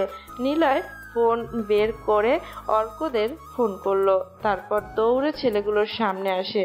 নিলয় বলে, তোরা কারা? এখানে এসে ঝামেলা করছিস কেন? তুই কে রে? ও বুঝেছি, জজ সাহেবার হিরো নাকি? বাহ, ভালোই তো হয়েছে। দেখ, তোরা এখান থেকে যা। নেহা, এদিকে আসো। নেহা কোথাও যাবে না, নেহা আমাদের সাথে যাবে। নেহাকে ছেড়ে দে। ওই মালটাকে দেখ, আমি নেহাকে গাড়ি তুলছি। ফাহিমের কথা মতো কয়েকটা ছেলে নীলার দিকে এগিয়ে আসতে থাকে। ফাহিম নেহার দিকে আসতে থাকে। রিয়ার সামনে এসে দাঁড়ায়, দু হাত মেলে দিয়ে বলে, ওই পচা লোক, তোমরা আমার বন্ধুর কাছে আসবা না, না হলে কিন্তু তোমাদের কামড় দিব, বলে দিলাম। তোমরা অনেক পচা, আমার বন্ধু ভয় পাচ্ছে তো, চলে যাও বলছি, চলে যাও। রিয়ার কথা শুনে ফাহিম হাসে। ফাহিম এগিয়ে এসে রিয়ার সামনে বসে, আলতো করে রিয়ার গালে হাত বুলিয়ে বলে, তোমার আন্টিকে ছেড়ে দেবো বাচ্চা? হ্যাঁ। সে ভয় পাচ্ছে, তুমি পাচ্ছ না? না, আমি ভয় পাই না, আমার বন্ধুর কাছে যাবে না তোমরা। আচ্ছা, যাব না। ফাহিম কথাটা বলেই রিয়াকে একটা কুশে চড় দেয়। রিয়া চড় খেয়ে অন্যদিকে ঘুরে রাস্তার উপরে মুখ থুবড়ে পড়ে। রিয়ার ঠোঁট ফেটে রক্ত বেরোচ্ছে। শক্ত রোদের চোটে গরম হয়ে গেছে ব্রিজ। ব্রিজের উপরে আছড়ে পড়ছে রিয়া, চোখ দিয়ে ওর পানি গড়িয়ে পড়ছে। রিয়া কথা বলতে পারছে না। নিলয় রিয়ার দিকে তাকিয়ে যেন ফ্রিস্ট হয়ে যায়। হঠাৎ পিছন থেকে নিলয়কে একটা ছেলে এসে লোহার রড দিয়ে মাথায় বাড়ি দেয়। নিলয়ে পড়ে যায় ব্রিজের উপরে। নেহার চোখের সামনে নিলয় আর রিয়ার এমন পরিণতি দেখে সে যেন নিস্তব্ধ হয়ে যায়। মুখ দিয়ে কোনো কথা বের হচ্ছে না। কিছু সময় পর নেহার হুঁশ আসে। চিৎকার করে নিলয় আর রিয়াকে ডাকতে থাকে, কিন্তু দুজনই পড়ে আছে নিচে। ফাহিম এসে নেহার গালে কষে চড় দেয়, তারপর নেহার মুখে টেপ লাগিয়ে দেয়, হাত দুটো বেঁধে দেয়। তার মাথার উপর দিয়ে একটা কালো কাপড় পরিয়ে নেহাকে ওরা নিয়ে চলে আসে। নিলয়ের মাথা ফেটে রক্ত বেরোচ্ছে অনেক। তারপর নেহাকে নিয়ে ওরা একটা ব্রিজের নিচে আসলো। ব্রিজটা অনেকটা পুরাতন, 1/2 কিলোমিটার ব্রিজ, তবে এখন পরিত্যক্ত হয়ে আছে। এখান দিয়ে কেউ আসা যাওয়া করে না। নদীটা এদিক দিয়ে ভরাট হয়ে এখন আর পানি আসে না। ব্রিজের নিচ দিয়ে নেহাকে এখানে এনে রেখেছে ওরা। ওদিকে ফাহিমরা নেহাকে নিয়ে যাওয়ার কয়েক মিনিট পরেই অর্করা নীলার কাছে চলে আসে। নিলয়ের মুখের পানি দিয়ে জ্ঞান ফেরায়। রিয়ার কাছে আসে নিলয়, দ্রুত তাকে হাসপাতালে নিয়ে যেতে বলে। অর্ক, এরা কারা ছিল? আমাকে খোঁজ এনে দে। আন্ডারওয়ার্ল্ডের সব গ্যাংদের এক জায়গাতে দেখতে চাই আমি। কে ছিল এরা? কে পাঠিয়েছে সেটা আমি জানি, কিন্তু এরা কারা ছিল আর কোথায় আছে খুঁজে বের কর। ভাই, তোমার আগের হাসপাতালে যেতে হবে। চুপ থাক, আগে ওদেরকে চাই আমার। অর্করা চলে যায়। নিলয় বাইক নিয়ে বাড়িতে আসে। নিলয়ের কাছে রিয়াকে দেখতে পায় না রিয়ার মা। নিলয়ের মাথায় ব্যান্ডেজ করা আছে। রিয়া সুস্থ, তবে কথা বলতে পারছে না। নিলয় রিয়ার মাকে বলে, আন্টি, আপনি আজকে সবকিছু গুছিয়ে রাখেন। এই শহর ছেড়ে আমরা চলে যাব আজ অনেক দূরে। কিন্তু আমার মেয়ে কোথায়? সে আছে আর সে আমার সাথেই থাকবে। আমরা একসাথে থাকবো। কিন্তু তোমার মাথায় কি হয়েছে? এখনো রক্ত পড়ছে। কি হয়েছে তোমার, বলো। কিছু হয়নি, শুধু একজন বুনো কুকুরকে রক্তের স্বাদ কেমন তা বোঝাতে যাচ্ছি। আপনি রেডি থাকেন। নিলয় কথাগুলো বলেই নিজের রুমে চলে আসে। নিজের গা থেকে সাধারণ পোশাক খুলে নিল ও। কালো হেড, কালো কোট, ফুট তোলা টুপি, হাতে কালো মোজা, কালো জুতো, আর জুতোর ফাঁকে একটি পিস্তল। নিলয় রাতের অপেক্ষা করছে। অনেক কিছুই মাথার মধ্যে ঘুরপাক খাচ্ছে ওর। কি কি করতে হবে নিলয় জানে। এত কিছু হলো এখনো মেহরাব সাহেব তাকে কল করলো না। নিলয় সবটাই বুঝতে পারছে এসব কেন হয়েছে। নিলয় মুচকে হাসতে থাকে। নিলয় ফোন দেয় আইন বিভাগের মন্ত্রীকে। তারপর নেহা জ্ঞান ফিরেছে। তাকে দেখে সামনে কতগুলো লোক বসে আছে। পরিচিত একটা মুখ দেখতে পাচ্ছে নেহা, আর সে হলো মেহরাব সাহেব। নেহার মুখ তখনও টেপ দিয়ে আটকানো। নেহার হাত চেয়ারে দড়ি দিয়ে বাঁধা আছে। নেহা চারপাশে তাকায়। চারপাশে নেহাকে অনেক ছেলে হাতে অস্ত্র নিয়ে ঘিরে রেখেছে। নেহা করছে। মেহরাব সাহেব একটা ছেলেকে বলে, ওই সুজন, নেহার মুখ থেকে টেপটা খুলে দে, সে কি বলতে চায় শুনি। মেহরাব সাহেবের কথা শুনে একটা ছেলে এগিয়ে আসে। নেহার মুখের উপর থেকে টেপ সরিয়ে দেয়। নেহা জোরে জোরে কয়েকবার শ্বাস নিল। অবাক দৃষ্টিতে সামনের চেয়ারে বসা তার বাবার দিকে তাকায় নেহা। নেহা বলে, বাবা তুমি এখানে? ওরা তোমার মেয়েকে মেরে ফেলবে। আমাকে প্লিজ বাঁচাও। তুমি ওদেরকে কিছু বলছো না কেন? ওরা আমাকে মেরে ফেলবে। ধুর পাগলি মেয়ে, ওরা কেন তোকে মারবে? আমি তো তোকে মারবো। মানে তুমি আমাকে মারবে? মানে কি বলবো তুমি এসব? আরে বুঝলি না কথা? তুই এত বুদ্ধিমতী হয়ে আমার কথা বুঝিস না, তাহলে আর কে বুঝবে? আইন নিয়ে পড়েও যদি আমার কথা বুঝিস না, তাহলে এত কষ্ট করে পড়িয়ে কি হলো? তুমি আমার সাথে মজা করছো? পৃথিবীতে সবাই মজা করতেই জন্মগ্রহণ করে, কারণ পৃথিবীটা গোল। এটা সামান্য মুহূর্তের একটা বিষয়। এখানে আকাশের কালো মেঘে বৃষ্টি হয়, আবার মানুষের রক্তের বৃষ্টিও শুরু হয়। ওহ, আপনি সত্যি তুমি আমাকে মারতে চাও? Yes, I want to kill you. কিন্তু কেন? আমি কি করেছি তোমাকে? মেহরাব সাহেব রেগে গিয়েছে। চেয়ার থেকে উঠে আসে নেহার কাছে। নেহার গাল চেপে ধরে বলে, তোর জন্য আমি আমার বিজনেস বড় করতে পারছি না। তোর একটা সিদ্ধান্তে আমার সব লোক মারা যাচ্ছে। আমি কেন তোকে বাঁচিয়ে রাখবো? আমি কি তোমার কেউ না? তুমি কি আমাকে ভালোবাসো না? না, আমি কখনো তোকে ভালোবাসিনি। বেসেছি, তবে আমার বিজনেসের থেকে কম, বেশি না। আমার কাছে বিজনেস বড় কথা। নেহা আহত হয়। মনের দিক দিয়ে চোখ দিয়ে ওর পানি গড়িয়ে পড়ছে। তারপর নেহা তার বাবার কথা শুনে নিজেকে সামলাতে পারছে না। মেহরাব সাহেবকে অনেক ভয়ঙ্কর লাগছে। আর লাগবেই বাই না কেন, নিজের মেয়েকে মারতে নিজেই লোক ভাড়া করেছে, নিজেই এসেছে মারতে। নেহা চুপচাপ বসে আছে। বেশ কিছু সময় পর প্রশ্ন করলো, কেন মারতে চাও আমাকে? এই যে তোর বাবার এত এত টাকা সম্পত্তি কেন আছে জানিস? কেন আছে? কারণ আমি ড্রাগসের বিজনেস করি। বাংলাদেশে যত ড্রাগস সাপ্লাই হয় সবটা আমার মাধ্যমে। আর তুই আস্তে আস্তে আমার বিজনেসের উপরে নজর দিয়ে সব কিছু শেষ করে দিচ্ছিস। শুভর ভাইকে মারার রায় দিয়েছিলি। যারা ড্রাগস বিজনেস করে তাদের খুঁজে খুঁজে মারার নির্দেশ দিয়েছিলি। আমি ধরা পড়তে চাইনি। আমি বিজনেসের জন্য সব করতে পারি, কিন্তু কারোর সাথে আপোষ করতে পারবো না। ও, তার মানে আমাকে মারার জন্য শুভকে তুমিই পাঠিয়েছিলে, কিন্তু সেখানে ডার্ক কিলার চলে এসেছিল। আমাকে মারতে পারিনি ও। ডার্ক কিলারকেও তোকে মারার জন্য আমি পাঠিয়েছিলাম। আমার রাস্তা থেকে সরানোর জন্যই ডার্ক কিলারকে আমি এনেছি এই শহরে। আমি মন্ত্রী হতে চেয়েছিলাম, কিন্তু সে এসে তোকেই পছন্দ করে ফেলল। এটা তো মানা যায় না। আমি তাকে আর তোকে এখন মারতে চাই। আমাকে ডার্ক কিলার ভালোবাসে, কিন্তু কিভাবে? আমি জানি সেটা। ডার্ক কিলারের উপর নজর রেখেছিলাম আমি। সে তোকে ভালোবাসে, তবে আমি সেটা হতে দিব না। তার মানে সেদিন আমি ফেরার পরও তুমি আমার কথা জানতে চাওনি, আমি কেমন আছি জিজ্ঞাসাও করনি। সো অনেক কথা হলো। তোকে এবার মরতে হবে নেহা। ওই পিস্তলটা দে আমার। নেহা মরলে আমার আর কোনো চিন্তা নেই। মেহরাব সাহেব নেহার দিকে এগিয়ে আসে। পিস্তলটা নেহার কপাল সোজা ঠেকিয়ে ট্রিগারে যখন চাপ দিতে যাবে তখনই সাদা ধোঁয়ায় গ্যাস বোমা এসে মেহরাব সাহেবের পায়ের কাছে পড়ল। কয়েক সেকেন্ডের ভিতরেই পুরো জায়গাটা তখন সাদা ধোঁয়াতে ভর্তি হয়ে গেছে। কিছু সময় পর ধোঁয়াগুলো যখন সরে যেতে থাকে তখন দেখে নেহার পাশে নীলয় চেয়ার নিয়ে বসে আছে। তবে নীলয়ের মুখে কালো মাস্ক পরে হাতে একটা পিস্তল নিয়ে পায়ের উপর পা তুলে বসে আছে সে। নীলয়কে দেখে সবাই ভয় পায়। মাস্কের আড়ালে নীলয়কে অনেকে না চিনলেও মাস্ক পরিহিত ডার্ক কিলারকে সবাই চিনে। নীলয়কে দেখে ভয় আটকে ওঠে ফাহিমরা।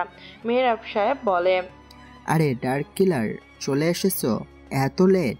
ভাবছিলাম আরো আগে আসবা, কিন্তু অনেক দেরি করলে যে।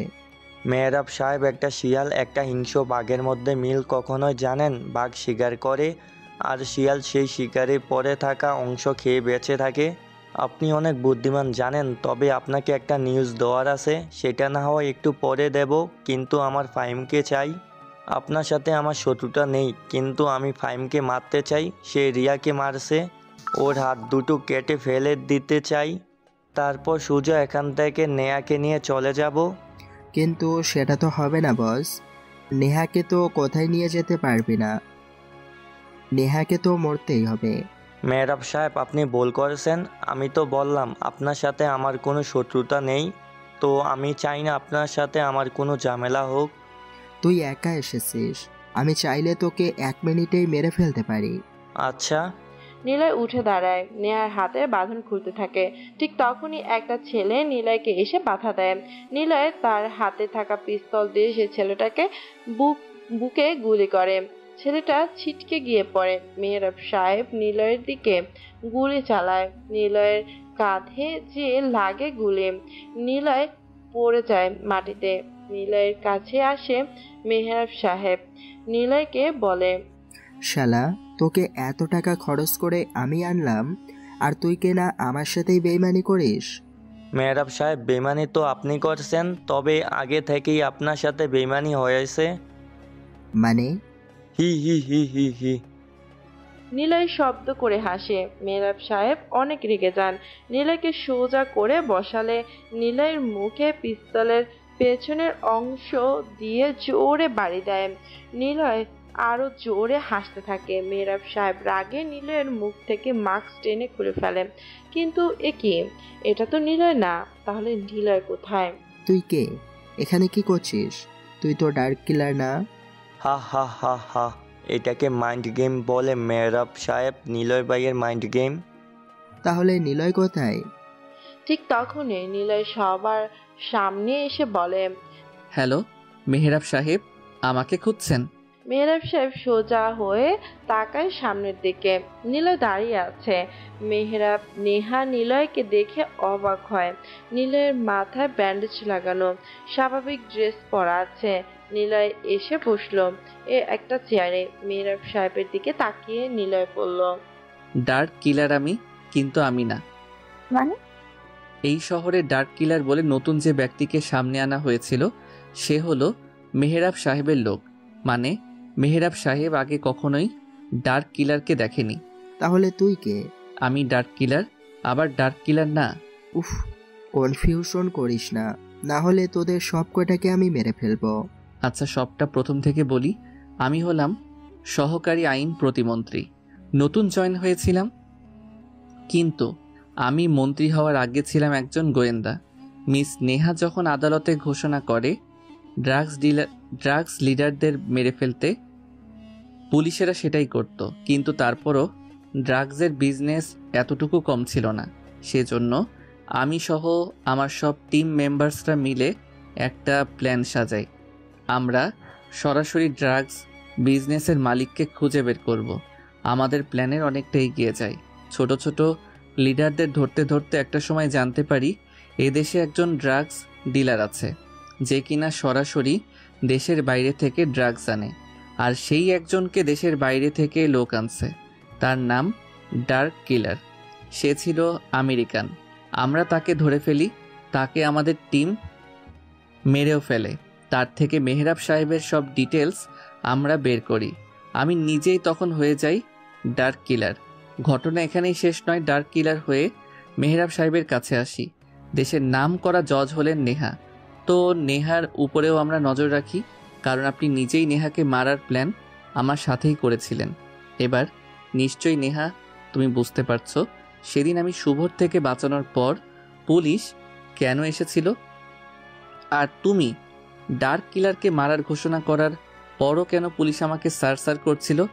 ডার্ক কিলারকে আমি নিজেই হয়ে মেহরাব সাহেবের সামনে আসি, যেন উনি আমাকে সবটা বিশ্বাস করে। তারপর সমস্ত প্ল্যান উনি আমাকে বলে। হলো তাই আমি মেহরাব সাহেবের কাছে থেকে নেহাকে মারার অফার পাই।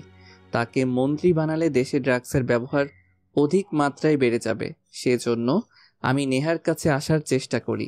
কিন্তু নেহাকে যে আমি সত্যি সত্যি ভালোবাসবো বুঝতে পারিনি। নেহা, তোমাকে আমি সত্যি ভালোবাসি। কিন্তু তুমি এত কিছু জানার পরও আমাকে কেন বলনি?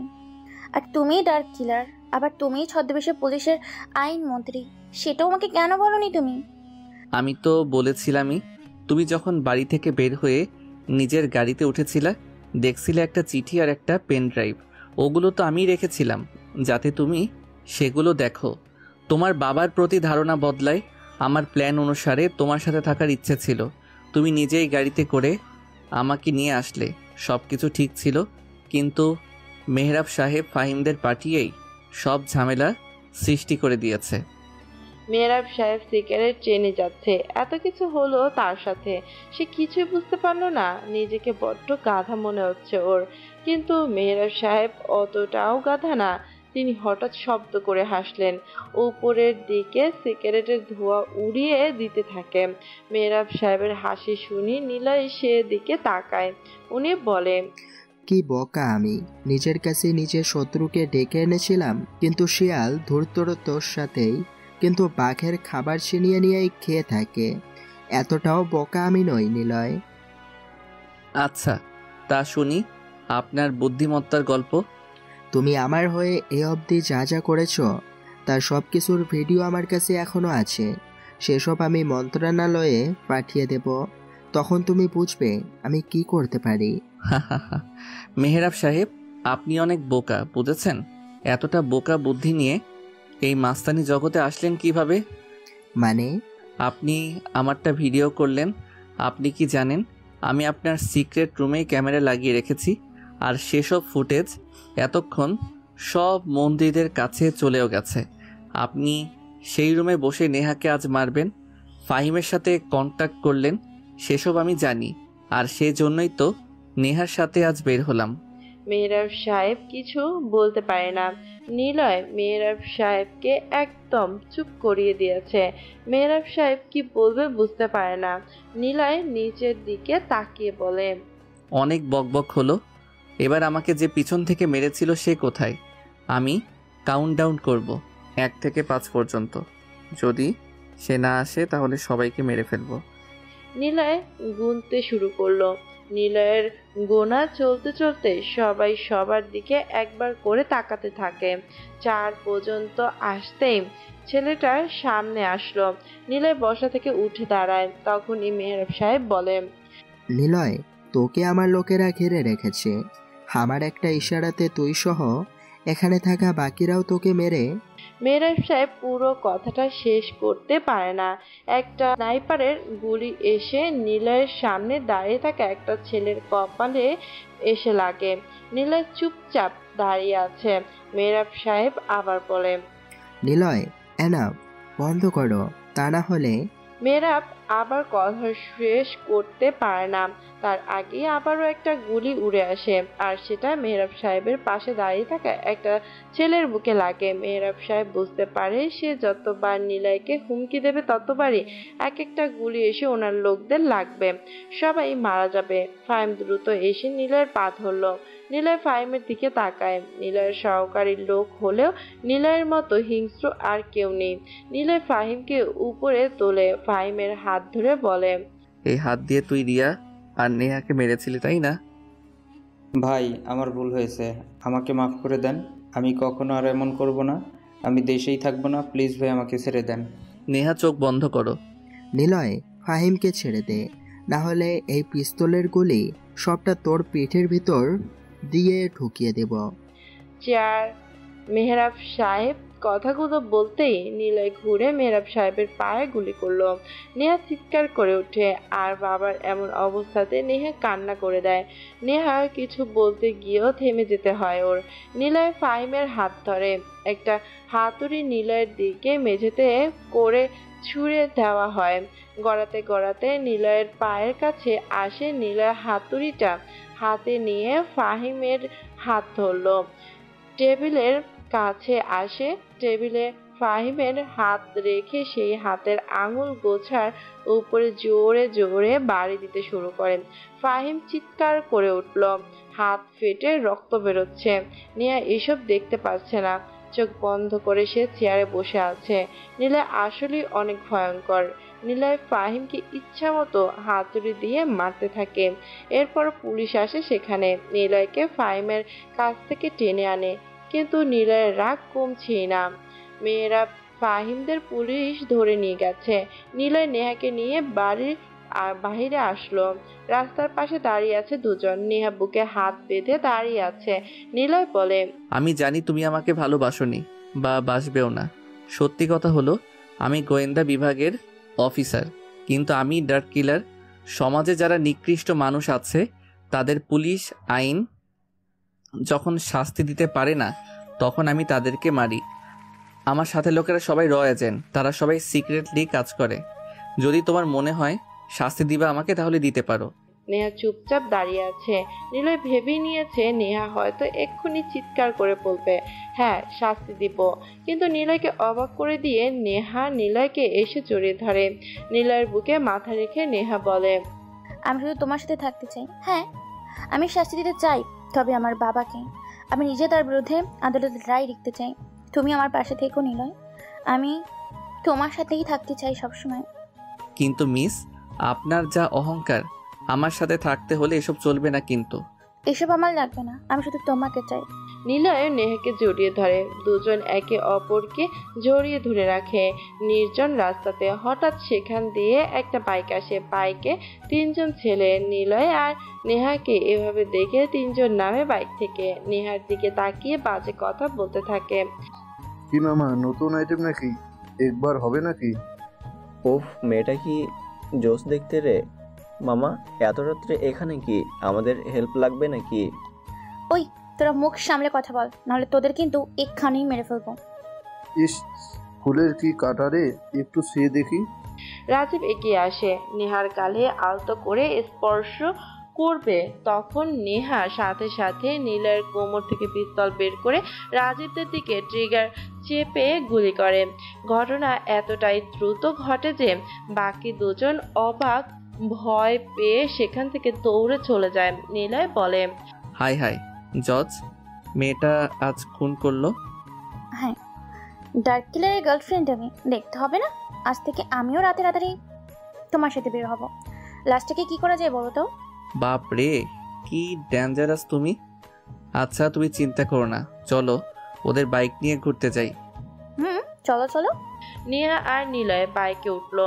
নেহা বসতেই নিলয় সিয়ামদের ফোন করে রিয়ার মা আর রিয়ার কে একটা সেফ জায়গাতে বাড়ি ঠিক করে দিতে বলে। নেহাকে নিয়ে বাইক ট্যুরে চলে যায়। নিলয়ের সাথে নেহার বিয়ে হয়। নেহা বাসর ঘরে বসে আছে। বেশ কিছু সময় পর নিলয় বাসর ঘরে প্রবেশ করলো। নেহা চুপচাপ বাসর ঘরে বসে আছে নিলয়ের জন্য। নিলয় সে বিছানায় নেহার পাশে বসলো। নেহার মাথা থেকে ঘোমটা তুলতেই সে দেখতে পায় একটা ছেলে। নিলয় চমকে ওঠে। নেহা কি ছেলে হয়ে গেল, নাকি নিলয় কোনো ছেলেকে বিয়ে করেছে? নিলয় ছেলেটাকে কিছু কিছু বলতে যাবে, তার আগে ছেলেটা নিলয়ের পেটে ছুরি ঢুকিয়ে দেয়। নিলয় ছিটকে পড়ে নিচে। ছেলেটা উঠে দাঁড়ালো, গা থেকে শাড়িটা খুললো, টি শার্ট আর প্যান্ট পরে দাঁড়ালো নিলয়ের সামনে। নিলয় যন্ত্রণা সহ করে প্রশ্ন করলো, কে তুই? নেহার জায়গাতে তুই কি করছিস? নেহা কোথায়? নেহাকে আমি মেরে ফেলেছি। তোকে মারার জন্য আমি নেহার জায়গাতে এসেছি। নেহা তোর রুমে নেই। আর আমি কে জানিস? আমি হলাম নেহার সৎ ভাই। মেহরাবের আরেকটা পরিবার আছে। নেহাকে মেরেছি কেন জানিস? নেহার মা ছিল আমার ছোট মা। আমার বাবাকে তার মা বিয়ে করে। আমার বাবা নেহাদের জন্য আমার মাকে অবহেলা করত। মেহরাব কখনো আমাকে কষ্টে রাখেনি। তিনি বাবা হিসেবে শ্রেষ্ঠ। ইচ্ছে ছিল নেহা আর ওর পরিবারকে মারব, কিন্তু সেটা কখনো সম্ভব হচ্ছিল না। বাবা আমাকে তার সম্পত্তির অনেকটাই লিখে দিয়েছে, সেই জন্য তার প্রতিশোধ নিতে আমি এসেছি। আমার বাবাকে তুই মেরেছিস। তুই যতই আইনের লোক হোস না কেন, আমার থেকে তোকে কেউ বাঁচাতে পারবে না। তোকে এভাবে মরতে দিতে পারি না। আমার বাবার কবরের সামনে তোকে মারব। তোর শাস্তি হবে সেখানে। চল আমার সাথে। ওহ, তোকে আমার নামটাই বলতে ভুলে গেছি। আমার নাম জারিফ। মেহরাবের ছেলে আমি। জারিফ হলো মেহরাবের সৎ ছেলে। জারিফ মেহরাবকে ভালোবাসতো বাবা হিসেবে অনেক, কারণ জারিফ ওর মায়ের সাথে যেমনই করুক, জারিফ তার বাবার থেকে অনেক ভালোবাসা পেয়েছে। যেদিন শোনে মেহরাব মারা গিয়েছে, সেদিন থেকে জারিফ যেন পাগল হয়ে যায়, কারণ তার বাবা অনেক ভালোবাসতো, সেও ভালোবাসতো।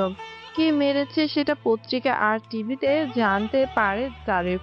তাই সেদিন সিদ্ধান্ত নেয় জারিফ নিলয়কে মেরে ফেলবে। ঘটনার 2 সপ্তাহ পর বিয়ে হয় নেহা আর নিলয়ের। নেহাকে তার রুম থেকে তুলে নিয়ে যায় জারিফের লোক, আর নেহার জায়গাতে জারিফ বসে নিলয়ের সাথে তার বাড়িতে আসে। মাথায় ঘোমটার কারণে কেউ দেখেনি। জারিফ, তুই ভুল করছিস। নেহাকে মেরে ফেলেছিস। তোকে আমি বাঁচতে দেব না। তোকে আমি মারবো। পিপিলিকার পাখা কেন গজায় জানিস? ওদের মরার জন্যই। সূর্য আলো দেয় ঠিকই, কিন্তু গাছের ছায়া সেই রোদের আলো থেকে আমাদেরকে রক্ষা করে। তোর জন্য তো কোনো ছায়াই নেই। তোকে বাঁচাবে কে? নিলয়। আমাকে এখানেই মেরে ফেল, না হলে তোকে যে কি করব সেটা নিজেও জানিস না তুই। নিলয়ের মুখে জারিফ একটা রুমাল চেপে ধরে। রুমালটা নিলয়ের নাকের কাছে আসতেই নিলয় জ্ঞান হারায়। তার মুখে অজ্ঞান করার মেডিসিন দিয়ে নিলয়কে সেখান থেকে টেনে বের করে নিলয়কে জারিফের গাড়িতে নিয়ে সেখান থেকে চলে আসে। নিলয়কে নিয়ে সোজা তার বাবার কবরস্থানে আনলো। কবরের পাশে নিলয়কে রাখে। জারিফের অনেকগুলো লোক চারপাশে দাঁড়িয়ে আছে। জারিফ তার বাবার কবরের রেলিং ধরে বলে, বাবা, চিন্তা করো না। তোমাকে যে মেরেছে তাকে আমি তুলে এনেছি। তাকে আমি আর বাঁচতে দেব না। তাকে মেরে ফেলবো আমি তোমার সামনে। নিলয়কে টেনে তোলা হয়। তার উপরে এত বালতি পানি ঢালা হয়। নিলয় চমকে ওঠে। নিলয় চারপাশে তাকায়। একটা কবরস্থান, পাশে কতগুলো ছেলে দাঁড়িয়ে, সবার হাতে কাটানা। জারিফ সিগারেট খাচ্ছে। নিলয়ের পেট থেকে অনেক রক্ত বের হচ্ছে। সে দুর্বল হয়ে যায়। নিলয় কোনো রকম উঠে দাঁড়ালো। জারিফ নিলয়কে দেখে হাসতে থাকে। নিলয়, তোর জন্য মৃত্যু অপেক্ষা করছে। তোর শেষ চাওয়া কি বল? শেষ চাওয়া তোর কি সেটা বলতে পারিস, কারণ পরে এই সুযোগটাও তুই পাবি না। আমি তোকে সেই সুযোগ দেব না। তোকে মেরে ফেলবো একেবারে। তোর কথা শুনে হাসি পাচ্ছে রে। বল, তোর শেষ ইচ্ছা কি? জারিফের কথা শুনে নিলয় মুচকি হাসে। জারিফ অবাক হয়, কারণ নিলয়ের চেহারায় ভয়ের কোনো ছাপ নেই। নিলয় হাসছে, সে জানে মজা পাচ্ছে। 10 জন ছেলের সামনে নিশ্চিত মৃত্যু জেনেও নিলয়ের চোখে মুখে কোনো ভয় কাজ করছে না। জারিফ রেগে যায়। সে নিলয়ের কাছে আসলো, পাঞ্জাবি টেনে ধরে বলে, শালা, তোকে আমি মেরে ফেলবো। তুই এটা ভালো করে জানিস, কিন্তু তুই কেন ভয় পাচ্ছিস না? তোর চোখে মুখে আমি ভয় দেখতে চাই। ভয় কর আমাকে, না হলে তোকে মেরে শান্তি পাবো না। আমার কাছে জীবনের বিখেচা। আমি তোর কষ্ট দেখতে চাই, আমি তোর ভয় দেখতে চাই। হা হা হা, শালা বললি? ওটা তো তুই হয়েছিস আমার। শালা তো তুই। আচ্ছা শোন, ভয়ের কথা বলছিস, তোকে একটা ভয়ের কথা বলি আগে শোন। তুই যে মেহরাবের সৎ ছেলে তা আমি জানতাম। মানে কি বলছিস? দেশে কেউ জানে না মেহরাব সাহেব আসতো আমাদের কাছে গোপনে। তুই জানিস কিভাবে? ভয় পেলি? এখনো তো অনেক কিছু শোনা বাকি। আমি আইনের লোক, তোর বাবার উপরে সব সময় নজর রাখতাম। মানে আমার লোক আমার সাথে জড়িত সবার উপরে নজর রাখতো। সে কোথায় যেত, কি করত, সব খবর আমার কাছে আসতো। তোদের কাছে যখন তিনি যেত, তার পার্সোনাল ফোন বন্ধ করে অফিসে রেখে যেত। তারপর তিনি তোদের সাথে দেখা করত। আমি জানতে পারি তোর মতো একটা ছেলে আছে, কিন্তু তুই তো শালা হারামি। তোর দুর্বলতা কি জানিস? যারা নামের একটি মেয়ে, যাকে তুই অনেক ভালোবাসিস। তোর বাবার প্রতি এত ভালোবাসা, সেই বাবা তোর প্রেমিকাকে মেনে নিত না। তুই অনেকবার চেয়েছিস তার অনুমতি নিতে, পারিসনি, তাই না জারিফ? নীলার কথা শুনে জারিফ চমকে ওঠে, মুখ থেকে সিগারেট পড়ে যায়। হা করে নিজের দিকে নীলার দিকে তাকিয়ে থাকে, কারণ নীলা যা বলছে তার সবটাই সত্য। নীলা তাহলে অনেক কিছুই জানে। জারিফ বলে, সেসব না হয় বুঝলাম, কিন্তু তোকে যে এবার মরতে হবে। পারবি না রে, পারবি না। তুই কি ভেবেছিস আমি এত বোকা? আমার বাড়িতে সিসি ক্যামেরা অন করা, এতক্ষণে আমার ফোর্সরা তোরা এখানে চলে এসেছি। আমার ইশারা করতে ওরা তোদের উপরে গুলি চালাবে। হয়তো তোর গার্লফ্রেন্ড যারা কেউ তুলে এনেছে ওরা। এখন বল, তুই বাঁচতে পারবি? ওহ, তাই নাকি? ডাক দে তোর লোকদের। নীলয় উঠে দাঁড়ালো, সবার দিকে তাকিয়ে মুচকি হাসলো, তারপর জোরে একটা শীষ দেয়। জারিফের লোক ভয়ে অন্যদিকে ছুটতে যান, কিন্তু কিছুই হয় না। নীলের লোক গুলি চালায় না। জারিফ হাসতে যাবে, তখনই নীলে জারিফের কোমর থেকে পিস্তল কেড়ে নেয়। জারিফের লোকেরা দৌড়ে আসে নীলের কাছে। নীলয় আসতেই এক এক করে গুলি করে। পিস্তলের গুলি শেষ হয়ে জারিফের দিকে তাক করে ধরতেই আরিফ ভয়ে নীলয়ের দিকে তাকায়। আমাকে মারিস না নিলয়, তুই ভুল করবি। চুপ শালা, অনেক জ্বালিয়েছিস। আমার নেহাকে মেরেছিস, তোকে আমি কখনোই বাঁচতে দেব না। মেরে ফেলবো তোকে। মারিস না আমাকে। নীলা জারিফের কথা শোনে না। জারিফ ভয়ে নিচু হয়ে বসলো। নীলা ট্রিগারে চাপ দিতে গুলি বের হয় না, কারণ গুলি শেষ হয়ে গেছে। কয়েকবার ট্রিগারে চাপ দেয়, তবুও কাজ হয় না। জারিফ জোরে জোরে হাসলো, ব্যাঙের মতো কিছুক্ষণ হাসতে থাকে। তারপর সোজা দৌড়ে এসে নীলের হাতে বাহুর উপরে একটা ছুরি ঢুকিয়ে দেয়। নীলয় মাটিতে বসে পড়ে। জারিফ হাসতে হাসতে নীলয়কে বলে, শালা, আমাকে মারবি? এত বড় সাহস! মৃত্যু আমার ভাগ্যে নেই, তোর আছে। এবার তুই মরবি। জারিফ নীলয়ের দিকে এগিয়ে যায়। নীলয়ের হাতে ছুরির উপরে পা দিয়ে জোরে পাড়া দেয়। নীলয় জোরে চিৎকার করে ওঠে। জারিফ সিগারেট জ্বালায়, তারপর নীলয়ের বুকের উপর থেতে পাঞ্জাবি ছিঁড়ে দিয়ে সিগারেটের আগুন বুকে চেপে ধরে। নীলয় যন্ত্রণায় চিৎকার করে উঠল, তারপর ছুরিটা বের করে নীলয়ের হাত থেকে নীলয়ের কাঁধের উপরে ছুরিটা ঢুকিয়ে দেয়। নীলয়ের গা থেকে রক্ত বেরোতে শুরু করেছে। নীলয় অনেক জোরে চিৎকার দেয়। জারিফ হাসতে থাকে জোরে জোরে। এবার আর তোর কোনো সুযোগ দেব না নিলয়, তোকে আমি এবার মেরে ফেলবো। জারিফ হাত বাড়ায় মাটিতে, হাতে পিস্তলটা ঠেকলো। জারিফ কাঁধ থেকে ছুরিটা বের করে নীলয়ের গলায় ঢোকাতে যাবে, তখনই নীলয় পিস্তল দিয়ে জারিফের নাকের উপরে জোরে পাঞ্চ মারে। জারিফের নাক ফেটে রক্ত বেরোতে থাকে। জারিফ নিজেকে সামলে নিয়ে নীলয়ের দিকে আবার ছুরি মারে। নীলয় সরে যায়, উঠে বসলো। তারপর পিস্তলের পেছনের অংশ দিয়ে জারিফের কান বরাবর মারতে থাকে। জারিফের এক হাত পেঁচিয়ে ছুরিটা ফেলে দেয় আর গলা ধরে নীলয় জারিফের কানে যত শক্তি ছিল সব জোরে দিয়ে মারতে থাকে।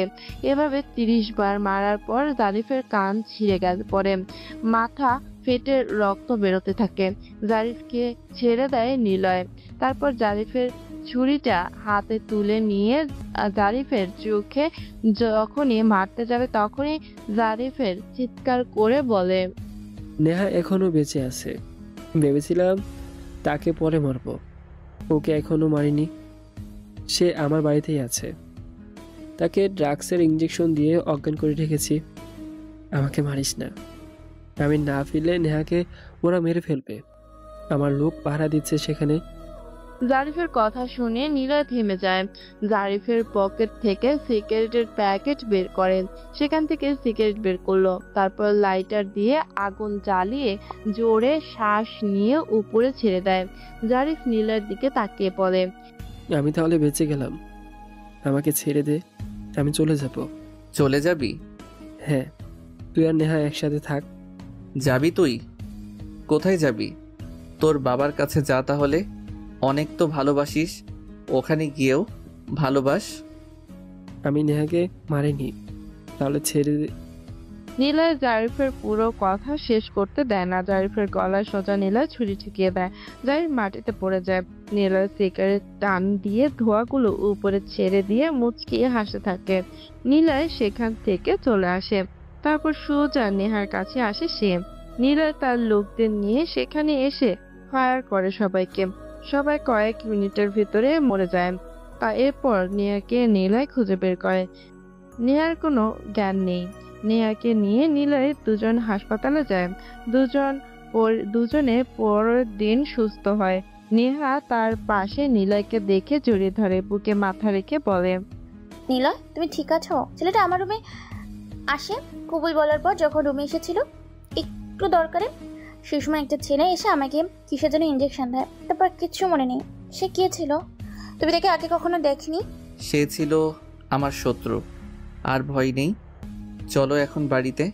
এরপর দুজন বাড়িতে আসে। দুজনে একসাথে থাকার জন্য নতুন জীবন শুরু করে।